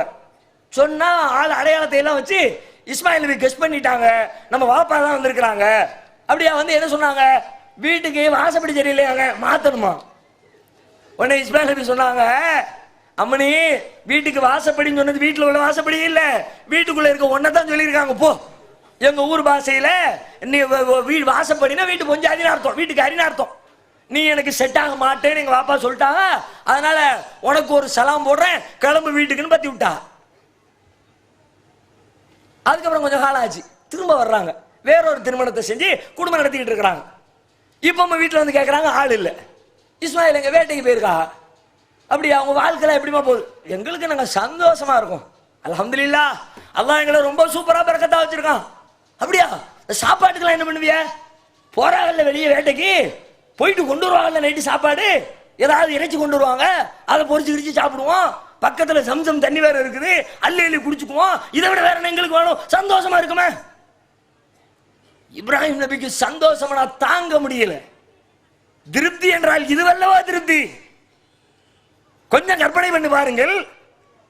அந்த பெண்ணிடத்திலே, இஸ்மாயில் நபியுடைய மனைவி இடத்திலே திருப்தி அடைவதற்கு என்ன இருந்தது? மகிழ்ச்சிக்குரிய உணவு விஷயத்தில் திருப்திப்படுகிற உணவு இருந்ததா? என்ன உணவு? இன்னைக்கு நம்ம சாப்பிடுற மாதிரியா? நம்ம என்னங்க சாப்பிடுறோம்? ஒரு நாளைக்கு, ஒரு வாரத்துக்கு, ஒரு மாசத்துக்கு காலை சாப்பாடுல ஒரு 25 வெரைட்டி, மதிய சாப்பாடுல ஒரு 45 வெரைட்டி, நைட்டு சாப்பாடுல ஒரு 85 வெரைட்டி. எத்தனை வெரைட்டி? ஒரு நாள் இடியாப்பம், அடுத்த நாள் இடியாப்பம் வந்துடக்கூடாது, வீட்டில் அவர் சிங்கம் ஆயிடுவார். நேற்று தின்னதே இன்னைக்கா? மறுநாள் புட்டு, 3ஆம் நாள் ஆப்பம், அதுக்கப்புறம் தோசை, அதுக்கப்புறம் வேற நிலவாது மாத்தி மாத்தி அவிச்சு கொட்டணும். இப்படி மாத்தி மாத்தி கொட்டியும் ஒரு மாசத்துக்கு பிறகு ஒரே வீட்டில் தின்னு தின்னு நாக்கு செத்து போச்சு, வா ஒரு நாள் வெளியே போய் ஹோட்டல்ல தின்ட்டு வந்துருவோம். என்ன அறுத்த நாக்கோ தெரியாது, போடுறதெல்லாம் வாங்கி வாங்கி உள்ள இத்தனைய தின்னுட்டும் சாப்பிடுறதே சாப்பிடுறோமே, திங்கிறதே திங்கிறோமே. இத்தனை தின்றுகளப்பா, அதைத்தானப்பா போன மாசம் தின்ன, போன மாசம் தின்ன இந்த மாசம் தின்னா தின்னதே திங்கிறாராம். அந்த அம்மா ஒரே ஒரு வெரைட்டி தானங்க, வெரைட்டி கூட சொல்ல முடியாதுங்க, இறைச்சி மட்டும் தானே. இன்னைக்கு கூட இறைச்சின்னா ஒரு கோழிக்கறி இருக்குன்னு வச்சுக்கோமே, கோழி இறைச்சி இருந்துச்சுன்னா அதை 10 வெரைட்டி செய்ய முடியும். அதை பெப்பர்ல பரட்டினா அது பெப்பர் ஃப்ரைன்றோம், அது வேற என்ன தேவையில்ல பரட்டினா மசாலா என்ன தேவை போட்டுருவோம். ஒரு சிக்கனை எடுத்து 9 கறி செய்ய முடியும். அன்னைக்கு கோழி வந்துச்சா, ஆடு வந்துச்சா, நெருப்புல போட்டு சுட்டு திங்க, இவ்வளவுதான். ஒரே ஒரு இறைச்சி இருக்கிறது, அதை சுட்டு திங்கக்கூடிய உணவு இருக்கிறது, அதுபோக தண்ணீர் இருக்கிறது. தண்ணீர் ஒரு உணவு பண்டிகை பட்டத்தில் சேர்க்க முடியாது, சாப்பிட்டு குடிக்கிறது தானே தண்ணி, சாப்பாட்டோடு சேர்ந்தா தண்ணி. ஒரே ஒரு இறைச்சியை மட்டும் வைத்துக் கொண்டு எங்களுக்கு என்ன குறை, நாங்கள் நன்றாக இருக்கிறோமே, மகிழ்ச்சியாக சாப்பிடுகிறோமே என்று இஸ்மாயில் நபியுடைய மனைவி சொன்ன வார்த்தையை கேட்டுவிட்டு இப்ராஹிம் அலைஹிஸ்ஸலாத்துடைய உள்ளம் பூரித்து போகிறது. அல்லாஹ்விடத்திலே கையேந்துகிறார்கள், அல்லாஹும்ம பாரிக் லஹும் ஃபில் லஹ்மி வல் மா. இறைவா, இவர்களுக்கு நீ வழங்கி இருப்பது 2, ஒன்று இறைச்சி, மற்றொன்று தண்ணீர். அந்த இறைச்சியிலும் அந்த தண்ணீரிலும் உன்னுடைய அருள் வளத்தை பொழிந்திட அல்லாஹ் துஆ செஞ்சுட்டு போயிட்டாங்க. சும்மா போகல, போகும்போது சொல்லிட்டு போனாங்க, இஸ்மாயில் வந்தாங்கன்னா வாசப்படி நல்லா இருக்குது, மாத்திர வேண்டான்னு சொன்னேன்னு சொல்லுமா. போயிட்டாங்க. இப்ராஹிம் அலைஹிஸ்ஸலாம் பிரார்த்தனை செய்தார்களே, இறைவா தண்ணீரிலும் இறைச்சியிலும் பரக்கத்தை கொடு என்று. அந்த பரக்கத்தை இன்றைக்கு அரபுலமும் கண்களுக்கு எதிராக கண்டு அனுபவித்துக் கொண்டிருக்கிறது. அங்கே அந்த ஜம்சம் தண்ணீரில் செய்யப்பட்டிருக்கிற பரக்கத் உலகத்தில் வேறு எந்த கிணற்றிலாவது இருக்கிறதா? எவ்வளவு பரக்கத்! எடுக்கப்படுகிற தண்ணீரின் அளவு கொஞ்சமா? ஒவ்வொரு நாட்களும் ஒவ்வொரு மாதமும், ஹஜ்ஜுடைய மாதம் வந்துவிட்டால் 50 லட்சம் 60 லட்சம் 70 லட்சம் பேர் ஒரே நேரத்திலே குழுமி தண்ணீரை அள்ளி பருகி செல்லுகிறவர்கள் எல்லாம் கேன்களில் அள்ளிக்கொண்டு, இப்படிப்பட்ட அமுத சுரபியாக ஒரே ஒரு கிணறு உலகத்திலே உண்டா? இந்த பாக்கியம் உலகத்திற்கு இன்றைக்கு ஹஜ்ஜுக்கு சென்று வருகிறவர்கள் எல்லாம் ஜம்சமை தண்ணி கொண்டு வந்து அதை அருந்துகிற பாக்கியம் நமக்கு கிடைத்தது எதனால்? இப்ராஹிம் நபியுடைய பிரார்த்தனையினால். அந்த பிரார்த்தனை எதற்கு கிடைத்தது? இஸ்மாயில் நபியுடைய மனைவியின் மன திருப்தியினால் கிடைத்தது. அவங்க புருஷனை குறை சொல்லல, மூத்த புஞ்சாதி மாதிரி பட்டியல் வாசிக்கல, இவர்கள் 6 மனுஷன் உட்கார்ந்துக்கிட்டு வெளியே போய் 4 இடத்துல சம்பாதிச்சுட்டு அப்படியெல்லாம் சொல்லல. என் கணவர் என்ன கொண்டு வருகிறாரோ அது எனக்கு பெரிது. அது மாத்திரமா? அந்த இறைச்சியில இருக்கிற பரக்கத்தை எடுத்துக்குங்க. இன்னைக்கு உலகத்துல வேற எந்த பகுதிக்கு போனாலும் அவன் திங்கிற இறைச்சியில 10ல் 1% கூட எவனும் திங்க முடியாது. அங்க போய் பாருங்களேன், உங்க ஊர்ல எல்லாம் கடையில சாமான் வாங்க போனீங்கன்னா ஒரு புரோட்டா வாங்குறியா, 2 வாங்குறியா, வாங்கினா என்ன செய்விய? 10 புரோட்டா கொடுங்க, அதுக்கு எக்ஸ்ட்ரா சட்னி, சாம்பார், சால்னா ஊற்றி சாப்பிட்ற ஐட்டம் வச்சுருப்பாங்கல்ல, அது பொட்டணம் போட்டு எக்ஸ்ட்ரா தருவாங்க. நீங்கள் ஆர்டர் பண்ணுறது எதை? தோசை, புரோட்டா, சப்பாத்தி எத்தனை ஆர்டர் பண்ணுவீங்க? எக்ஸ்ட்ரா ஊற்றி சாப்பிட்ற, தொட்டு சாப்பிட்ற சாதனங்கள் இலவசமாக கொடுப்பாங்க பேக் பண்ணி. அங்கே எப்படி தெரியுங்களா? அங்கே ரொட்டியை ஆர்டர் பண்ண முடியாது. நம்ம ஊரில் சாம்பாரை கட்டி வச்ச மாதிரி அங்கே ரொட்டியை கட்டி வச்சிருப்பான் பேக் பண்ணி. எதுக்கு? ஆர்டர் பண்ணுறதே கறியை தான் ஆர்டர் பண்ணணும். அந்த சிக்கனு ஒரு, இந்த மட்டனு, இந்த பீஃபு, இந்த ஃப்ரை, இந்த டிக்கா. அப்படின்னா என்ன அர்த்தம்? அவன் தீவனமே அதான். தொடுகறி கிடையாதுங்க, சாப்பாடு. அது தொட்டுக்கிறது ரொட்டியை. பத்தி அவன் சாப்பிட்ற ஒரு நம்ம வீடுகளில் எல்லாம் கறி சாலை ஆக்கி சமைக்கிறவனுக்கும் ஒரு ஆட்டுக்கறி வாங்கி சமையல் பண்ணி சாப்பிட்றோம். எவ்வளோ வாங்குவோம்? 4 பேர் இருக்க வீட்டில் எவ்வளவு கறி எடுப்போம்? அரை கிலோ எடுப்போமா? 1 கிலோ எடுப்போமா? அதிகபட்சமாக ஒரு 2 கிலோ வைங்களேன். 4 பேர் இருக்க வீட்டுக்கு 2 கிலோ போதும் தானே? நல்ல செழிக்க செழிக்க திங்கலாம்ல. 2 கிலோ எடுப்போம். 4 பேர் இருப்போம். தின்னுபிட்டு இன்னைக்கு நல்ல சாப்பாடுப்பா, ஆளுக்கு நல்ல பறக்கத்தான் 4 துண்டு வந்துச்சு, தின்னாலும் தின்னா வக்கனையா தின்னோம். 4 பேர் உட்காந்துக்கிட்டு 2 கிலோ கறி எடுத்துட்டு இந்த பேச்சு. அங்க போங்க, 15 கிலோ ஆடு, 4 பேர் உட்காந்துருப்பான். ஒத்த ஆடை முழுசா 4 பேர் நிமாடுவோம். பார்த்திருக்கீங்களா? தலையை வெட்டிட்டு உள்ள இருக்க சாமான பூரா வெளியே எடுத்து போட வேண்டியது. உள்ளுக்குள்ள அடைப்பான். நல்ல பாஸ்மதி ரைஸு, நல்ல பாதாமு, பிஸ்தா, குவாலிட்டியான சாமான பூரா உள்ள வச்சு பாயில் பேப்பரை சுற்றி கங்குல, அடுப்பு கங்குல தூக்கி போட வேண்டியது. நல்ல வெந்து பதமா இருக்கும். தட்டையில தூக்கி முழு ஆட்டை வைப்பாங்க. உட்காந்து அசாட்டை பிச்சு எலும்பு ஒன்று மிச்சம் இல்லாமல் காலி வண்டி எஞ்சிரும். இந்த இறைச்சியிலே பரக்கத்து அவனுக்கு கொடுக்கப்பட்டதை போல உலகத்தில் எவனுக்கும் இருக்கிறதா? எப்படி கிடைத்தது? ஒரு கணவன் மனைவி வாழ்க்கையின் இல்லறத்திலே ஒரு மனைவி வெளிப்படுத்திய திருப்தியின் வெளிப்பாடு இல்லையா? உங்கள் வாழ்க்கையில் மகிழ்ச்சிக்கு இதுதான் உத்தரவாதம். இருப்பதை நினையுங்கள். எது இருக்கிறதோ இருப்பதை எல்லாம் பட்டியல் போடுங்கள். எனக்கு அது இருக்கிறது, இது இருக்கிறது, இது இருக்கிறது. அப்படி பட்டியல் போடுவதற்கு 1000 இருக்கும். பட்டியலை போட்டு பாருங்க, மகிழ்ச்சி வருகிறதா இல்லையா என்பதை அதற்கு பிறகு நீங்கள் பார்க்கலாம். இந்த ஒப்பீட்டிலேயே ரொம்ப டேஞ்சரான ஒப்பீடு என்ன தெரியுமா? பொருளாதார ஒப்பீடு. பணத்தில் பணத்தை வச்சே தான் கம்பாரிசன். ஒன்றும் இல்லையே, கொஞ்சம் வருமானம் கம்மியாயிட்டா மாச கடைசி திட்ட வேண்டியது. அவங்க விரும்பின சேலை எடுக்க முடியல, அவங்க விரும்பின பொருளை வாங்க முடியல அப்படின்னா சம்பாதிச்சுட்டு புருஷன் திட்ட வேண்டியது. என்னங்க நீங்க, உங்களை நம்பி வந்திருக்கோம், நாங்களும் 4 பிள்ளைகளை வச்சுக்கிட்டு எப்படித்தான் காலத்தை ஓட்டன்னு தெரியல, அங்க பாருங்க இங்க பாருங்க, அவர் கார் வச்சிருக்காரு, இவர் டிவி வச்சிருக்காரு, அவர் பங்களா வச்சிருக்காரு. அவங்கெல்லாம் நம்ம கூட தான் வியாபாரத்தை ஆரம்பிச்சாங்க, எங்கேயோ போயிட்டாங்க, நமக்கு ஒண்ணுமே இல்லையே. பொருளாதார ஒப்பீடு. பெரும்பாலானவர்கள் மகிழ்ச்சி என்பது பொருளாதாரத்தில் இருக்கிறது என்று கற்பனை செய்கிறீர்கள்.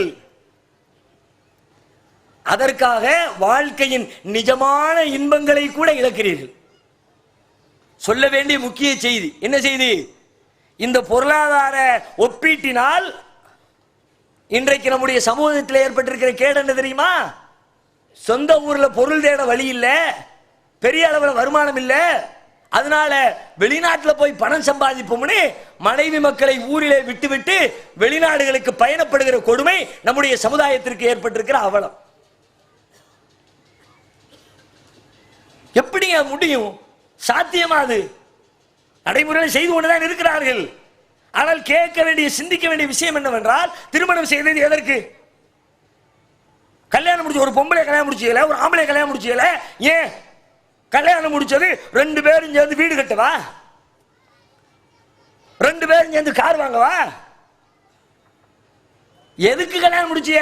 2 பேரும் சேர்ந்து குடும்பம் நடத்தத்தானங்க, தாம்பத்தியத்துக்கு தானே, இல்லறத்துக்கு தானே. கோவை படம் அங்கு இருக்க, கொத்தும் கிளி இங்கு இருக்கன்னு பாட்டு படிக்கிறான். என்ன புண்ணியம் கல்யாணம் பண்ணி?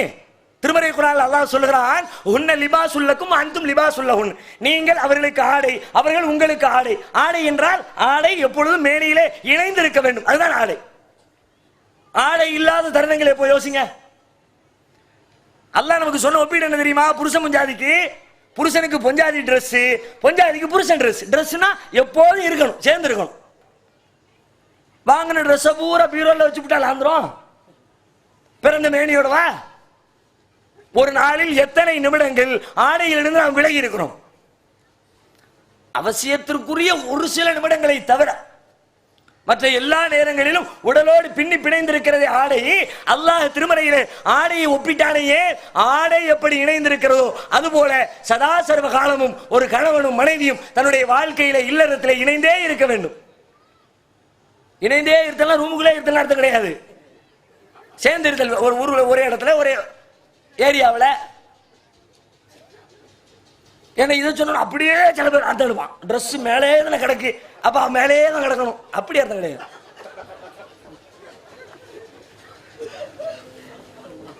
பணத்திற்காக, பொருளாதாரத்திற்காக இப்படி வாழ்க்கையை தொலைச்சு விட்டு கல்யாணம் முடிச்சு 2 வருஷத்துல கிளம்பிடுறாருங்க, 1 வருஷத்துல கிளம்பிடுறாருங்க. நிம்மதி இழந்து தஸ்குனு இலைஹா, அவனிடத்தில் அமைதி பெறுவதற்காக உன் ஜோடியை தயாரித்திருக்கிறேன் என்கிறான். ஆனா அவன் போய் வெளிநாட்டில் உட்கார்ந்துக்கிட்டு போன்ல அமைதியை தொலைத்துக் கொண்டே இருக்கிறான். தினம் தினம் சம்பாதிக்கிற காசு அற்பம். போறவன பெரிய ராஜ உத்தியோகமா கொடுக்கா உங்களுக்கு அரபு நாட்டில் எல்லாம் ஆடு மேய்க்கப்போ, மாடு மேய்க்கப்போ, ஒட்டகம் மேய்க்கப்போ, அரபு நாட்டுக்கார கக்கூச கழுவி விட்டுட்டு போ, இதானே. ஆனா ஊர்ல வந்து நம்மால பீத்தானம் இருக்குதா, சுபஹானல்லாஹ், தாங்க ஏழை. என்னமோ அங்க ஒரு கலெக்டர் உத்தியோகம் பார்த்த மாதிரி 2 மாசம் லீவ்ல வந்தாருன்னா பண்ற அளப்பற இருக்க.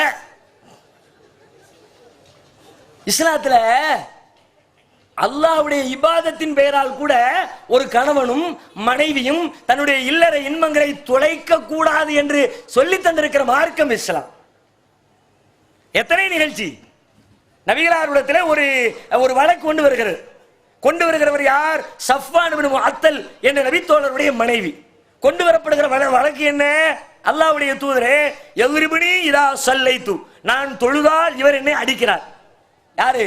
ரசூலுல்லாஹ்விடத்துல ரசூலுல்லாஹ்வுடைய சஹாபி, அவங்க பொஞ்சாதி அடிச்ச தொழுவதற்காண்டி அடிச்சாங்களாம். வீட்டம்மா கம்ப்ளைண்ட். எவ்ரிபடி இதா சல்லைத்து, நான் தொழுதால் என்னை அடிக்கிறார். ஒய் ஃபத்ரினி இதா சும்து, நான் நோன்பு நோற்றால் என்னை நோன்பு திறக்க வைக்கிறார்.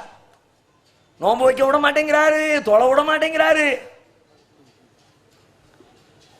பொதுவாகவே இந்த பஞ்சாயத்துல வந்துச்சுன்னா பொம்பளைங்கெல்லாம் கொஞ்சம் கூடுதல் குறைவா போடுறதும் வழக்கம். தன்னை காப்பாத்திக்கிறதுக்காக அப்படியே எக்ஸ்ட்ரீம் லெவல்ல பல பேர் ஏமாந்து போய் நடுத்தரில் அவமானப்படுறதுதான் காரணம். ஒரு இல்லீகலே நடக்குன்னு வச்சுக்கோமே, 2 பேரும் சேர்ந்தே செய்வா. அட்வா பார்க்க ஒரு பல்டி என்ன இப்படி பண்ணிவிட்டாரே அப்படி. ஒரு வருஷமா சேர்ந்தே வண்டி ஓடி இருக்கும். கையங்களவுமா என்னைக்காவது மாற்ற மாதிரி தெரிஞ்சது அப்படின்னா, நீங்க இல்லாத நேரத்தில் என்ன இவன் பண்ணுன வேலை இருக்க. யூசுப் நபி காலத்தில் பார்க்கலையா வரலாறுல? அந்த பொம்பளை என்ன பண்ணுனா, போட்டு பிளான் போட்டு ரூம கதவையெல்லாம் அடைச்சு சாத்தி வெயிட் பண்ணி அல்லாஹ்வுடைய தூதரை வலுக்கட்டாயமாக தன்னுடைய ஆசைக்கு இணங்குமாறு அழைத்து, அதுக்கு கட்டுப்பட மாட்டேன் யூசுப் நபி ஓட, தப்பிச்சு ஓடும்போது சட்டையை பிடிச்சி கிழிச்சு அந்த பொம்பளை எப்படி வெறியா இருந்திருப்பா பாருங்க. விடக்கூடாதா இன்னையோட அப்படியும் வந்திருக்கா. கடைசியில் தப்பிச்சம் படைச்சம் யூசுப் நபி ஓடி வந்து கதவை திறந்தா வாசல்ல புருஷங்க அரணிக்கான். எப்படி வரணும்? குடிஞ்சதுல நிமிராம ஐயோ அவமானம் வெக்கமாய் அப்படிலாம் வரணும். அப்படியே வந்து அர்ஷா பார்க்கணும். அடி, உங்களுடைய மனைவியின் மீது அத்துமீறலில் ஈடுபட்ட இந்த யூசுஃபுக்கு என்ன தண்டனை கொடுக்க போகிறீர்கள்? இபிகோ செக்ஷன்ல தூக்கி போடுங்கட்டா. சும்மா பெரிய ஆளா இருந்திருப்பா. அப்படி அது இயற்கையில் அப்படித்தான். ஆம்பளையும் அப்படித்தான் மாட்டினா எஸ்கேப் ஆவான், பொம்பளையும் அப்படித்தான். பொம்பளை கொஞ்சம் கூடுதலா சில நேரத்தில் தப்பிக்கிற காட்டி போடுறது வழக்கம். அது வரலாறுலன்னு தெரிஞ்சுக்குது. இப்ப இங்க என்ன நடக்குது? இந்த அம்மா வந்து சொல்லுது, தொழுதாலே அடி, நோம்பு வச்சாலே பிரச்சனை. ரசூலா கூப்பிட்டாங்க, ஏப்பா என்ன தொழுதா அடிக்காம? அல்லாஹ்வுடைய தூதரே, தொழுகைக்கு அடி இல்லை, அவ எப்படி தொழுகிறாளோ அதுக்கு தான் அடி. எப்படி தொழுகிறா? தக்பீர் கட்டணுமா, ஒரு அலும் சூறா ஓதணுமா, ஒரு துணை சூறா ஓதணுமா, ருக்குக்கு போனோமான்னு இருக்க விட்டுட்டு தக்பீர் கட்டி சூறாவை ஆரம்பிச்சா முடிச்சுட்டா. முடிச்ச அடுத்த சூறா இப்படியே போய்கிட்டே இருந்தா வண்டி. கல்யாணம் முடிச்சதுக்கு தரம்சா தொழுதுகிட்டே இருப்பாங்க. நான் பக்கத்தில் உட்காந்து வேடிக்கை பார்த்துக்கிட்டு இருக்கவா. உடனே ரசூலுல்லாஹ் சொன்னாங்க, ஏமா ஒரு சூறா போதுமா? லகபத்தினா சூரத்தம் வாஹிதா, மனுஷனுக்கு தொழுவும் போது ஒரு சூறா போதுமானது. அடுத்து நோன்பு அடிக்காம பிரச்சனை. வான ரஜுலுன் ஷாபுன், பாத்தியில்ல நான் எப்படி இருக்கேன், சின்ன பிள்ளை, இப்பதான் கல்யாணம் வேற முடிச்சிருக்கேன். ஃபலா அஸ்பிரு, கல்யாணம் முடிஞ்சா எப்படி இருப்பான்? ரொம்ப பொறுமையா ஆன்மீகவாதி மாதிரி 55 வயசு பழத்தை பழம் மாதிரியா உட்காந்துருப்பான். இப்பதான் கல்யாணம் முடிஞ்ச ரசூல்லா ஃபலா அஸ்பிரு, அதனால ரொம்ப பொறுமை இல்லை ரசூல்லா. உடனே ரசூல்லா சொன்னாங்க, லா தசூமன்ன இம்ராத்துன், எந்த ஒரு பெண்ணும் நோன்பு நோக்க கூடாது. எப்ப எப்படி நோன்பு நோக்க கூடாது? ஓ ஜௌஜுஹா ஷாஹிதுன், அவருடைய கணவன் ஊரிலே இருக்கிற பொழுது இல்லா பீதினி, அவனது அனுமதியை தவிர நோன்பு நோக்க கூடாது. புருஷங்கான வீட்டில் இருந்தா அப்ப மாதிரி இருப்பான், நிமிஷாம நோன்பு வச்சுட்டேன்னா கடைசியில் நோன்பை முடிச்சு விட்டு வரனா பரிகாரம் செய்ய முடியும்? அப்படி ஆகி போயிருமா இல்லையா? நீ நோம்பு வைப்ப. இதை எப்படி எந்த அளவுக்கு சொல்றாங்கன்னா, லா யஹில்லு லி இம்ராத்தின், எந்த பெண்ணுக்கும் ஹலால் கிடையாது. புருஷன் இருந்தா நீ நோம்பு வைக்காத. அது ரமலான் நோம்புக்கு இல்ல, சுன்னத்தான் நோம்பு. அதுக்காண்டி அதை விட்டுறக்கூடாது. வீட்டுக்காரர் இருக்கிறாரு விட்டுருவோன்னு விட்டுறாதிய. வீட்டுக்காரர் உடைச்சோன்னா இங்க முதல்ல 2 கொடுங்க, அல்லாஹ் வைக்க சொல்லிருக்கா, நீ என்ன உடைச்சு சொல்லுங்க, சரிங்களா? அப்ப ரசூல் ஸல்லல்லாஹு அலைஹி வஸல்லம் அல்லாஹ்வுக்கு இபாதத்து செய்கிறார்களே, குடும்ப தாம்பத்தியத்தை அதற்காக விட்டுவிடு என்று சொன்னார்களா? தாம்பத்தியத்திற்காக இபாதத்தை குறைத்துக்கொள், தாம்பத்தியம் அவசியம். அபூதருடைய நிகழ்ச்சி, சல்மான் ஃபாரிசி நிகழ்ச்சி பல தடவை கேள்விப்பட்டிருப்போம். மதீனாவுக்கு வந்த புதுசுல சகோதரரை நியமிச்சு விட்டாங்க ரசூலுல்லாஹ். அபூதருடைய மனைவி வீட்டுக்கு போனா பங்கரையா இருக்கிறாங்க. ஆளு ஒரு நல்ல மேக்கப்லாம் பண்ணல, ட்ரெஸ்லாம் நல்லா பண்ணல. ஏமா இப்படி இருக்கிறிய? வீட்டுக்காரர் எப்ப பார்த்தாலும் தொழுகை, எப்ப பார்த்தாலும் நோன்பு, நான் எதுக்கு என்ன போட்டு அழகுபடுத்திக்கிட்டு? யாருக்காக அழகுபடுத்தணும்? அதுல கூட ஒரு செய்தி விளங்குகிறது. அழகுபடுத்திக் கொள்வது என்பது தன்னுடைய கணவருக்காகத்தான் இருக்க வேண்டும் என்ற செய்தியும் அதற்குள்ளே இருக்கிறது. ஆனா இன்னைக்கு பெரும்பாலும் பாருங்க உள்டாவா தான் இருக்கும். வீட்டுக்குள்ள புருஷன் இருப்பான், கந்த சேலையை உடுத்திக்கிட்டே லாந்துவான். வெளியே போகும்போது மேக்கப் அம்மா பெரிய மேக்கப், பட்டு சேலை வீட்டு பீரோலே இருக்கும். வீட்டு வாசலை விட்டு இறங்கும் போது உடம்புல இருக்கும். வீட்டுக்குள்ள ஏறினா கிழிஞ்சு போன கந்த நைட்டி ஒண்ணு உடம்புல இருக்கும். அதுவே பல சிக்கலுக்கு காரணம். வீட்டுக்குள்ள புருஷ மஞ்சாதி இருக்கிற இடத்துல, அதுவும் கணவன் மனைவி மட்டும் தனியா இருக்கிற இடத்துல அவன் கூடுதல் குறைவா ஒரு கவர்ச்சியா பாக்குறதுக்கு அழகா வச்சுக்கணும் தானே. அதுல வயது முதிர்ந்த நிலையில எல்லாம் அப்படிலாம் ரொம்ப மேக்கப் பண்ணி தான் ஆகணும். சின்ன வயசுல கூட தேவையில்லைங்க. 20-25 வயசுல தான் மேக்கப் நிறைய இருக்கு, ஆனா தேவை கிடையாது. ஏன்? மேக்கப் பண்ணலாலும் பண்ணாட்டி இவனுக்கு பிடிக்கும். நீ மேக்கப்பே பண்ணாம இருந்தாலும் பிடிக்காம இருக்குமா சின்ன பையனுக்கு? அவன் புருஷன் மஞ்சாதி ஓடத்தான் செய்யும். அது ஒரு 30, 35, 40 கல்யாணம் முடிஞ்சு 15 வருஷம் ஆச்சு, 20 வருஷம் ஆச்சு, அதுவெல்லாம் கொஞ்சம் அப்படி டல் அடிக்கும். அப்ப இழுத்து புடிச்சு கட்டணும்னா அப்படியே கவர்ச்சியா ட்ரெஸ் பண்ணிட்டு இருக்க வேண்டியதானே. உடனே வெளியே வர சொல்லிட்டு புருஷன் முன்னாடி தானே. வீட்டுல இருக்கும்போது கந்த துணியை கட்டிக்கிட்டு வெளியே வரும்போது நல்ல துணி, அது தேவையில்லை. வீட்டுக்குள்ள நல்லா கெட்டுங்க, இருக்கிற நகையெல்லாம் போட்டு அழகு பாருங்க, கணவனுக்கு முன்னாடி ஸ்டைலா நில்லுங்க, ஆடைகளை குறைச்சி கவர்ச்சியாக வாழ்க்கை என்ஜாய் பண்ற வேலையை பாருங்க. அப்ப இந்த அபூதருடைய மனைவி பங்கரையாக இருக்கிறார்கள். ஒரே நோன்பு வைக்கிறார் வீட்டுக்காரரு, ஒரே தொழுதுட்டு இருக்கிறாரு. சல்மான் ஃபாரிசி பார்க்கிறார், இது சரியில்லையே. அல்லாஹ்வுடைய மார்க்கத்தில் அல்லாஹ்வுடைய இபாதத்தை காரணம் காட்டி ஒரு மனிதன் தன்னுடைய தாம்பத்திய இன்பத்தை துறப்பதற்கு அனுமதி கிடையாது என்பதை விளங்கி வைத்திருக்கிறார் சல்மான் ஃபாரிசி அவர்கள். அபூதர் வருகிற வரைக்கும் காத்திருக்கிறார்கள். வீட்டுக்கு வருகிறார். வந்த உடனே பகல் நேரத்தில் வருகிறார். சாப்பிடுங்கோ, நான் நோன்பு வச்சிருக்கேன். பரவாயில்ல சாப்பிடுங்க. எங்க நோன்பு வச்சிருக்கேங்க, சாப்பிடுங்க, நீங்க சாப்பிடுங்க, நான் சாப்பாடு. என்ன இந்த ஆளோட பஞ்சாயத்தை போச்சு, இவன் இந்த ஆளை போய் நம்ம கூட சேர்த்து வச்சாங்களே. சரி, வீட்டுக்கு வந்த விருந்தாளி இன்னைக்கு தான் வந்திருக்கிறாரு, முத நாளே சிக்கன் ஆரம்பிச்சிட வேண்டாம், சொல்றதை கேட்போம்னு நோம்பை திறந்துட்டு சாப்பிட்டுட்டாங்க. நோம்பு திறந்தா நஃபிலான நோம்பை இந்த மாதிரி காரியங்களுக்கு திறந்து கொள்ளலாம், உபரியான நோம்பு. இரவாச்சு, தக்பீர் எட்டி தொலை போனாரு. இவர் கையை பிடிச்சி இழுத்து படுங்கன்னாரு. நான் தொலை போறேன், படுங்க. சரியா படுத்துட்டாரு. திரும்ப கொஞ்ச நேரம் ஆச்சு, தூங்கட்டும், அதுக்கப்புறம் தொழுதுக்குவோம் அப்படின்னு கொஞ்ச நேரம் கழிச்சு திரும்ப எழுதுகிறார். திரும்ப எழுந்திரிச்சு பார்த்தா இவர் முடிச்சுக்கிட்டே இருக்காரு. இவர் எந்திப்பாரு அவருக்கு தெரியும்ல. திரும்ப கை பிடிச்சிருக்கார், படுங்க. இன்னும் நீ தூங்கலையா? சரி, எப்படி தூங்காமல போயிருவீரே, அதுக்கப்புறம் பாத்துக்கிறேன். திரும்ப 2ஆம் மட்டம் இருக்கார். கொஞ்ச நேரம் கழிச்சு இப்படி 2 தடவை 3 தடவை. கடைசியில எந்திரிச்சு தொழணும்னு ட்ரை பண்ணார, அபூதர் தூங்கிட்டாரு. தொலை விடாம இழுத்து போட்டாரு, தூங்குன்னு. இவர் தூங்காம முடிச்சுக்கிட்டே இருக்காரு. இப்ப சுப நேரம் வந்த உடனே எழுப்பி இப்ப தொழுவு கூட்டிட்டு ரசூலுல்லாஹ் செல்கிறார். அபூதருக்கு உள்ளத்துக்குள்ள ஓடு, இவரை இன்னையோட கட் பண்ணி விட்டணும்பா, தொலை விட மாட்டாரு, நோன்பு வைக்க விட மாட்டேங்கிறாரு, இவர் நமக்கு செட் ஆகாது, நேரம் ரசூலுல்லாஹ்ட்ட போய் கம்ப்ளைண்ட் வச்சிட வேண்டியதா அப்படின்ட்டு அல்லாஹ்வுடைய தூதரே நேற்று நடந்த கூத்த கட்டியெல்லாம் என் நோன்பை கெடுத்து விட்டாரு, என் தொழுகை கெடுத்து விட்டாரு. அது மட்டும் இல்லை, எனக்கு பெருசா பயான் வேற பண்றாரு. என்னப்பா பயான் பண்ணாரு? இன்னலி ஐனிக அலைக ஹக்கா ஒலி ஜௌஜிக அலைக ஹக்கா ஒலி ஜாரிக அலைக ஹக்கா ஒலி நஃப்ஸிக அலைக ஹக்கா குல்லதி ஹக்கின் ஹக்கா. உன் கண்ணுக்கு செய்யற கடமை உண்டு, உன் பொஞ்சாதிக்கு செய்யற கடமை உண்டு, உன் பக்கத்து ஊருக்காரனுக்கு செய்ய வேண்டிய கடமை உண்டு, உன் உடம்புக்கு செய்ய வேண்டிய கடமை உண்டு, அல்லாஹ்வுக்கு செய்ய வேண்டிய கடமை உண்டு. எல்லா கடமையும் செய்யணும்ப்பா. அல்லாஹ் கடமையை மட்டும் செஞ்சு விட்டு மற்றதையெல்லாம் விட்டுறக்கூடாதுன்னு பயான் வேற பண்றாரு ரசூலுல்லாஹ். அபூதருக்கு சந்தோஷம், மாட்டி விட்டாச்சு, இன்னைக்கு இருக்கு, வசமா இருக்கு. நபி ஸல்லல்லாஹு அலைஹி வஸல்லம் பதிலளித்தார்கள், சதக சல்மான், சல்மான் உண்மையை தானே சொல்லி இருக்கிறார். அவர் சொன்னது சரி. யோசித்து பாருங்கள், இறைவனுக்காக ஒருவர் இபாதத்து செய்ய செல்கிறார். அந்த இபாதத்து எப்படி இருக்கிறது? அவருடைய தாம்பத்திய வாழ்க்கையை புறக்கணித்து விட்டு இருக்கிறது. அப்படிப்பட்ட நிலையில் இபாதத்தை கூட ஒருவன் மேற்கொள்ள கூடாது என்று சொல்லி இருக்கிற மார்க்கத்தில் வாழ்க்கையின் இன்பங்களை அனுபவிப்பதற்காக, பொருளை தேடுவதற்காக திருமணம் முடிந்த 2 ஆண்டுகளில் 3 ஆண்டுகளில் 5 ஆண்டுகளில் வெளிநாடுகளுக்கு பயணப்பட்டு வாழ்க்கை முழுவதையும் வெளிநாட்டிலே தொலைத்து தாம்பத்திய இன்பத்தை இழந்து தவிப்பது மார்க்க அடிப்படையில் நியாயமா? அணியப்பட வேண்டிய ஆடை அணியாமல் கலட்டி அலமாரியிலே வைக்கப்பட்டிருந்தால் அக்கம் பக்கத்தில் போறவனுக்கு ஆசை வரத்தான், சும்மாவே இருக்கு, நம்ம எடுத்து போட்டுக்குவோமே. பல ஊர்ல போட்டுக்கிறானே, பல ட்ரெஸ்ஸும் சேர்ந்துக்கிறே. அல்லாஹ் நமக்கு ட்ரெஸ்னா அந்த ட்ரெஸ் வேற ஆளுக்கு ட்ரெஸ் ஆயிடுது.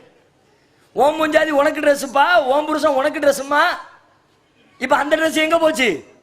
இந்த பிரிவினை நான் 100 எல்லாத்தையும் கூட சொல்ல வரல.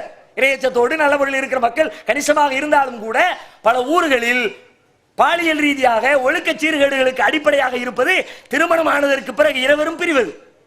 கல்யாணம் முடியாமலே இருந்தா கூட அந்த பிள்ளை நல்லா இருந்திருப்பாங்க, இந்த பையனும் நல்லா இருந்திருப்பாங்க. ருசி கண்ட பூனம்பாங்கல்ல, அது மாதிரி கல்யாணத்தை பண்ணி 2 மாசம் பிறகு போனா தேட்டம் இருக்காது. அவனும் அங்க போய் மிஸ்டேக், இவனும் இங்க இருந்து மிஸ்டேக். அப்ப இந்த ஒப்பீட்டினால் ஏற்படக்கூடிய பெரும் கேடு பொருளாதார ஒப்பீடு. பணம் வேண்டும், செல்வம் வேண்டும், செல்வம் இருப்பது போதும் என்று நினையுங்கள். செல்வத்திலா இன்பம்? செல்வம் கிடைத்த எத்தனை பேரிடத்திலே கேட்டு பாருங்கள், அவன் இன்பமாக இருக்கிறானா? செல்வத்திலா மகிழ்ச்சி? அப்படியானால் அண்ணன் பெருமகனார் மகிழ்ச்சியாக இருந்திருக்க கூடாது. நபிகளாரின் வாழ்க்கையை பார்த்திருக்கிறீர்களா? அவர்களுடைய மகிழ்ச்சியை அனுபவித்திருக்கிறீர்களா? அவர்களை போல குடும்ப வாழ்க்கையை இனிக்க இனிக்க அனுபவித்தவர் எவரும் கிடையாது. ஆனால் நபிகளாரை போல வறுமையிலே வாடி கிடந்தவரும் எவரும் கிடையாது. அப்படிப்பட்ட வறுமையின் கோர பிடியிலே சிக்கி தவித்த ஒருவர் மகிழ்ச்சியின் உச்சாணி கொம்பை எட்டி பிடித்திருக்கிறார் என்றால் எப்படி? பணத்திலா, பொருளிலா, உலகத்தினுடைய பொருட்களிலா இன்பம் இருக்கிறது? உலகத்தை பார்க்கிற பார்வையில் இருக்கிறது. அல்லாஹ் தனக்கு தந்தது போதும் என்ற திருப்தியில் இருக்கிறது. நபிகளாரின் வீட்டிற்கு ஒரு வாசல் கதவு உண்டா? இன்னைக்கு நம்ம வாசப்படியை செதுக்கிறதுக்கு 2 மாச சம்பளத்தை கொடுக்க வேண்டியது இருக்கு. ஒரு வாசப்படிக்கு 1 லட்சம் ரூபாய் செலவு பண்றாங்க. நபிகளாருடைய வீட்டின் வாசல் படி தெரியுமா? பேரித்த நார்களால் ஆன வேயப்பட்டிருந்த ஒரு பாய். இரவு நேரத்தில் வாசலில் தொங்கும், பகல் நேரத்தில் வீட்டுக்குள்ளே விரித்து படுப்பதற்கு பயன்படும். எப்படிப்பட்ட ஏழ்மை! ஆயிஷா ரலியல்லாஹு அன்ஹா அறிவிக்கிறார்களே, அல்லாஹ்வுடைய தூதரோடு நாங்கள் வாழ்ந்த வாழ்க்கையிலே 1 மாதம் அல்ல, 2 மாதம் அல்ல, 3 மாத காலங்களுக்கு வீட்டிலே அடுப்பு எரிக்காமல் வெறுமனே பேரித்தம்பழத்தையும் வெறுமனே தண்ணீரையும் குடித்து குடித்து குடித்து எங்களின் வாழ்நாளை கடத்தி இருந்தோம் என்று ஆயிஷா அவர்கள் அறிவிக்கிறார்களே. இப்படி வயிற்றின் பசியிலே சிக்கி தவித்தவர்கள் குடும்பத்திலே எத்தனை இன்பம்! அவர்களை போல இன்பத்தை அனுபவித்தவர்களை காட்ட முடியுமா? எப்படியெல்லாம் இன்பம்! மகிழ்ச்சியோடு எப்படி எவ்வளவு இயலுகிறதோ அப்படியெல்லாம் இன்பம். எவ்வளவெல்லாம் இயலும். ஒரு தண்ணீர் பாத்திரத்திலே தண்ணீர் அருந்தினால் அதிலே கூட இன்பம். எப்படி? ஆயிஷா தண்ணி குடிப்பாங்க, ரசூலுல்லாஹ்வுடைய மனைவி மாதிரி தண்ணி குடிப்பாங்க. குடிச்சிட்டு கீழே வைப்பாங்களா? ரசூலுல்லாஹ்வுக்கு தண்ணி குடிக்கிற தேவை கூட இருக்காது போல இருக்கு. அந்த நேரத்தில் எடுப்பாங்க. கரெக்டா அந்த மனைவி எந்த பக்கத்தில் வாய் வச்சு குடிச்சாங்களோ அந்த பக்கமா அப்படி ரொட்டேட் பண்ணி அப்படி ஒரு பார்வை பார்த்துக்க தானே வேணும். நான் இதை செய்யறேன்னு அவங்களுக்கு காட்டுறதுக்கு தான் இதை செய்யறாங்க. இதை செய்யறதுனால ரசூலுல்லாஹ் ஒண்ணும் கிடையாது. எப்படி? நீ வாய் வச்ச இடத்து அது டேஸ்டே தனிமா. வீட்டுல எத்தனை பேரு இந்த டைலாக அடிச்சிருப்போம் சொல்லுங்க பாப்போம். அடிக்கணுமா இல்லையா? அவ ஒரு கொய்யாப்பழத்தை எடுத்து கடிச்சானா அவள்கிட்ட இருந்து புடிங்க அதே இடத்துல நீங்க கடிக்கணுங்க. அப்பொழுது நம்முடைய மனைவியின் உள்ளத்தில் எழுகிற மகிழ்ச்சிக்கு ஒரு எல்லை சொல்ல முடியுமா? என் புருஷன மாதிரி உண்டா, முடிஞ்சு போச்சு. உங்களை தூக்கி தலையில வச்சு கொண்டாடுவா. நீங்க கடிச்சு கடிச்சுட்டா அது எங்க போடு, உன் கையை கொண்டு வச்சுட்டியா, உருப்பிட்ட மாதிரி தான். சந்தோஷமா குடும்பம் போகும்பா. இப்படியே திட்டுங்க, புருஷங்காரன் பூரா பொஞ்சாதியை திட்டுங்க, பொஞ்சாதிகாரி பூரா புருஷனை மனசுக்குள்ளே திட்டட்டும், வெளியே திட்டினா வாங்கி அரைஞ்சு போடுதான் பல பேர், மனசுக்குள்ளே திட்டட்டும், வாழ்க்கை ரொம்ப சந்தோஷமா போயிடும். எத்தனை இன்பம் நபிகளார். இன்பம் என்றால் அந்த இன்பத்தை வெளிப்படுத்துவதற்கு மற்றவர்களின் பார்வையை கூட நபிகளார் சட்டை செய்தது கிடையாது. என் மனைவிக்கு ஒன்று இன்பம் தருமா அதை நான் செய்வேன். ஆனா இன்னைக்கு எப்படி மாறிடுச்சுன்னா, அவ என் மனைவி, அவ எனக்கு என்ன செஞ்சா, இவர் என் கணவர், அவர் எனக்கு என்ன செஞ்சாரு. இப்படி பார்க்காதீங்க. இன்பத்துக்கு அளவுகோல் என்னன்னா, அவன் என் மனைவி, அவளுக்கு நான் என்ன கொடுத்தேன், அவர் என் கணவர், அவருக்கு நான் என்ன செஞ்சேன் நினைத்தோமா?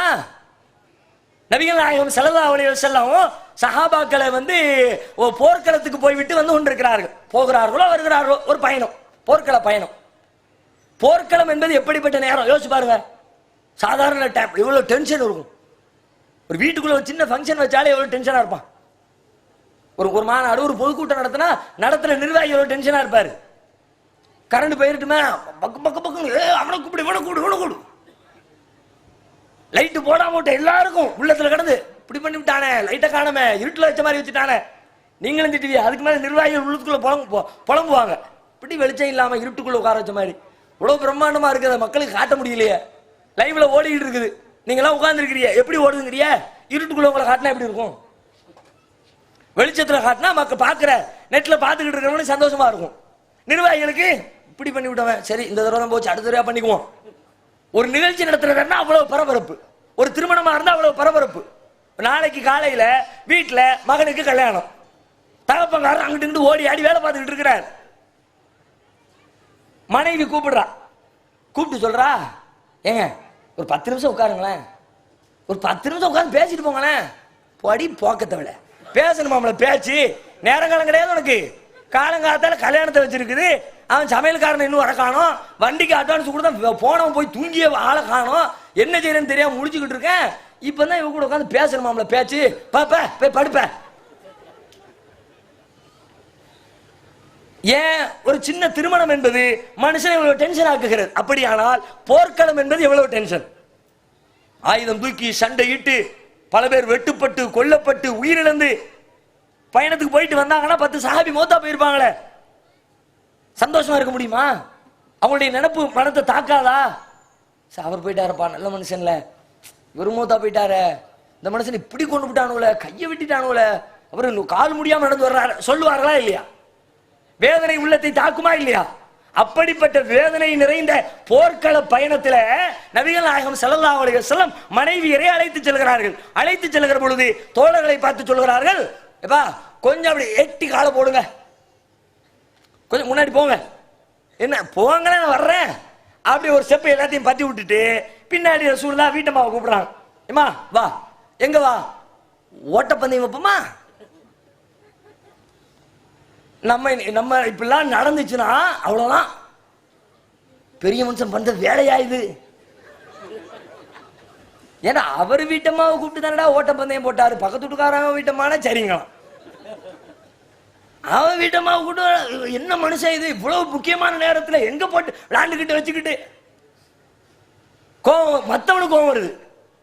ரசூலுல்லாஹ் அதையெல்லாம் ஏன் பொஞ்சாதிக்கு நான் சந்தோஷமா இருக்கணும்பா, அவளுக்கு மகிழ்ச்சியை கொடுக்கணும்பா, நான் போரில் இருந்து விட்டால் போருக்கு இடையிலே அவளுக்கு செய்ய வேண்டிய கடமையை செய்ய வேண்டாமா? ஆமா ஓட்டப்பந்தயம் ஓடு, வண்டி ஓடு, சல்லுன்னு ஓடுனா ஓடி ரசூல் ஸல்லல்லாஹு அலைஹி வஸல்லம் ஜெயிச்சிடறாங்க.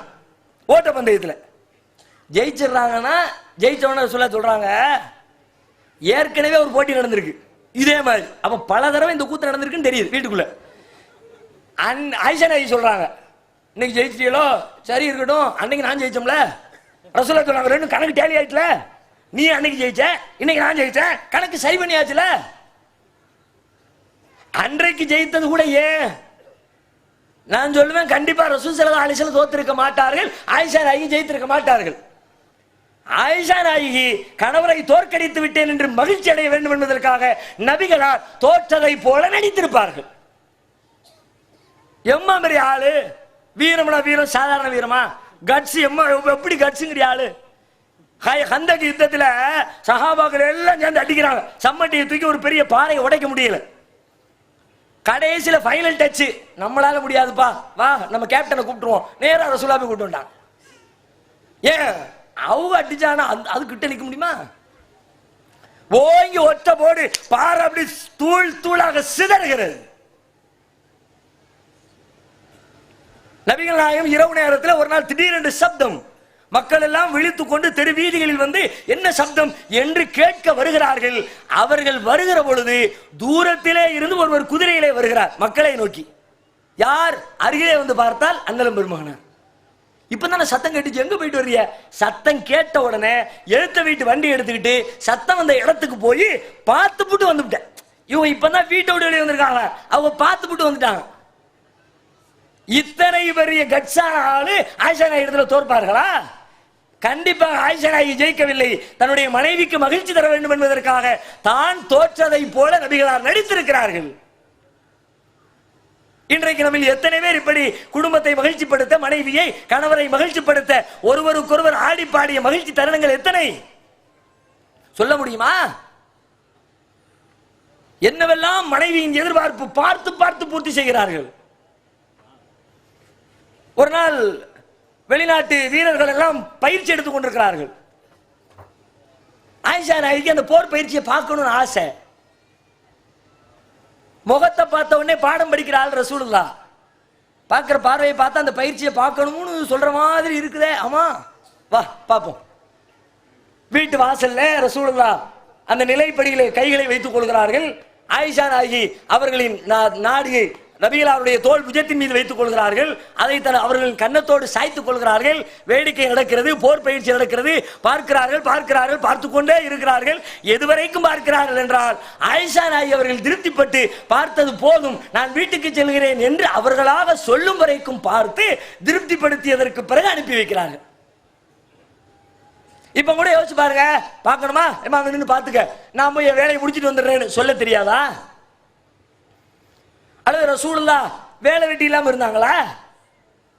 வேலை இருந்தது, வேலை இருக்கும். ஆனாலும் இந்த நேரத்தில் ஒரு 10 நிமிஷம் பொஞ்சாதி கூட இருந்தா அவ சந்தோஷப்படுவாள்ல. இப்படி எத்தனை தருணங்களில் மகிழ்ச்சி வெளிப்படுத்தி இருக்கிறோம். இன்னும் சொல்வதாக இருந்தால், நீங்கள் மகிழ்வதற்காகவே கணவன் மனைவி இல்லற இன்பம் இந்த உலகத்தின் இன்பத்தின் அமைதியின் அடிப்படை என்ற காரணத்தினால் பொதுவாக வைக்கப்பட்டிருக்கிற ஒரு பெரும் விதியையே கணவன் மனைவிக்கு மாத்திரம் இஸ்லாம் தளர்த்துகிறது. என்ன விதி? மகிழ்ச்சிக்கு உத்தரவாதத்தை ஏற்படுத்துகிற ஒரு விதி. என்ன? பேசும்போது கட் அண்ட் ரைட்டா உள்ளபடி இப்படியே பேசுவோம் எல்லா இடத்துலையும், அப்படித்தான் பேசணும். ஆனா வீட்டம்மாட்ட பேசும்போது, வீட்டுக்கார்ட்ட பேசும்போது அப்படியெல்லாம் பேசணும் அவசியம் இல்லைனா அப்படி சும்மா கையில மடியில போட்டு அடிச்சுக்க அப்படின்னா பொய் பேசிக்கேங்குமா இருக்கும். ஏங்க பொய் பேசணும்? ஒரு மூமின் எப்பொழுதும் உண்மையே பேச வேண்டும். சில பேர் இருக்கா, சில இருக்க நம்மள அது எப்படி நான் பொய் சொல்லுவேன், வீட்டம்மாட்ட கூட பொய் சொல்ல மாட்டேன். மார்க்கமே அனுமதி கொடுத்துருச்சு, பொய் பேசம்பா. என்ன பொய்? உன்ன மாதிரி உண்டா? அவெல்லாம் என்ன அழகின்னு சொல்லிட்டு இருக்கான். என் பொஞ்சாதி மாதிரி வருமா சொல்லி பாருங்க, புருஷன் மாதிரி வருமா வீட்டம்மா சொல்லி பாருங்க. அவர் ட்ரெஸ் பண்ணி அயன் பண்ணி அப்படி நீட்டா மேக்கப் பண்ணி கண்ணன் பண்ணி நிற்பார்ல, மாமோய் கலக்கலா இருக்கிய மாமா, அவர் சொல்லி பாருங்க. ஏதோ ஒண்ணு உங்க லாங்குவேஜ்ல. இப்படி எல்லாம் நபிகள் நாயகம் ஸல்லல்லாஹு அலைஹி வஸல்லம் வறுமையின் கோர பிடியிலே சிக்கி இருக்கிற பொழுது வாழ்க்கையை அனுபவித்தார்களே, பொருளாதாரத்தில் இன்பமா, வாழ்க்கையை பார்க்கிற பார்வையிலே இன்பமா? அந்த சந்தேகத்தை தூக்கி எறிந்தால் குடும்பங்களில் பல்வேறு பிரச்சனைகளுக்கு தீர்வு. பிறரை ஒப்பிட்டு தன்னிடம் எது இல்லை, பிறரிடம் எது இருக்கிறது என்ற பார்வையை குறைத்துக் கொண்டால் அது குடும்பத்திலே மகிழ்ச்சி. பொருளாதாரத்திலே இன்பம் என்று நினைத்து பொருளை தேடுவதிலே காலத்தையும் நேரத்தையும் செலவழித்தால் அது குடும்பத்திலே மகிழ்ச்சியை குலைக்கிற காரியம். இப்படிப்பட்ட காரியங்களை எல்லாம் விலகிக் கொண்டு அனுமதிக்கப்பட்டதை சொல்லித்தரப்பட்டதை செய்ய ஆரம்பியுங்கள். அல்லாஹ் சொன்னதை போல, அல்லாஹ்விடத்திலே நீங்கள் கேட்டதை போல, குர்ரத் ஆயுன், கண் குளிர்ச்சியாக உங்கள் மனைவியும் கண் குளிர்ச்சியாக உங்கள் கணவரும் இருப்பார்கள். இறுதியாக சொல்வதாக இருந்தால் அன்னலம் பெருமகனார் ஒரே சொல்லில் சொன்னார்கள், ஹைருக்கும் ஹைருக்கும் லிஅஹ்லிஹி, உங்களில் சிறந்தவர் உங்கள் மனைவியிடத்தில், உங்கள் குடும்பத்தாரிடத்தில், மனைவினா கணவனை எடுத்துக்க வேண்டியதான், உங்கள் கணவரிடத்தில் உங்கள் மனைவியிடத்தில் யார் சிறந்தவரோ அவரே உங்களில் சிறந்தவர். இப்ப நான் எனக்கு நானே மார்க் போடணும். அல்லாஹ் மறுமையில சொல்லுவான்ல, வகஃபா பினஃப்ஸிகல் யௌம அலைக ஹஸீபா, இன்னைக்கு உன்னை பத்தி கணக்கு பார்க்கிறதுக்கு நீயே பார்த்துக்கோமானே, அந்த மாதிரி என்ன பார்த்து நான் கணக்கு பண்ணணும். ஒவ்வொரு கணவரும் தன்னுடைய மனைவியிடத்தில் தனக்கு அவள் போட போகிற மதிப்பெண் என்ன போட்டு பார்க்கட்டும். அவனுக்கு தெரிஞ்சிடும் நமக்கு என்ன சொல்லுவா, அவ்வளவுதான், நேத்து போட்ட சண்டையில நம்மளை ஃபெயில் ஆக்கிடுவா. இந்த கேள்விக்கு பதிலளிக்கிற விதத்தில் நான் என்னவெல்லாம் என் மனைவிக்கு செய்திருக்கிறேன் என்று யோசித்து பாருங்கள். இல்லற இன்பத்தை பெருக்குவதற்குரிய வழிகளில் ஈடுபடுங்கள். இன்னும் பல வழிமுறைகள், ஏராளமான செய்திகள் இருந்தாலும் கூட, கண்குளிர்ச்சியை பெறுகிற வாழ்க்கைக்கு இஸ்லாம் காட்டியிருக்கிற வழிமுறைகளும் தகவல்களும் அதிகம் இருந்தாலும் கூட, நேரத்தின் அருமை கருதி இன்ஷா அல்லாஹ் இத்தோடு நிறைவு செய்கிறேன். வாஹிரு தாவானா அல்ஹம்துலில்லாஹி ரப்பில் ஆலமீன். அஸ்ஸலாமு அலைக்கும் வரஹ்மத்துல்லாஹி வபரகாத்துஹு.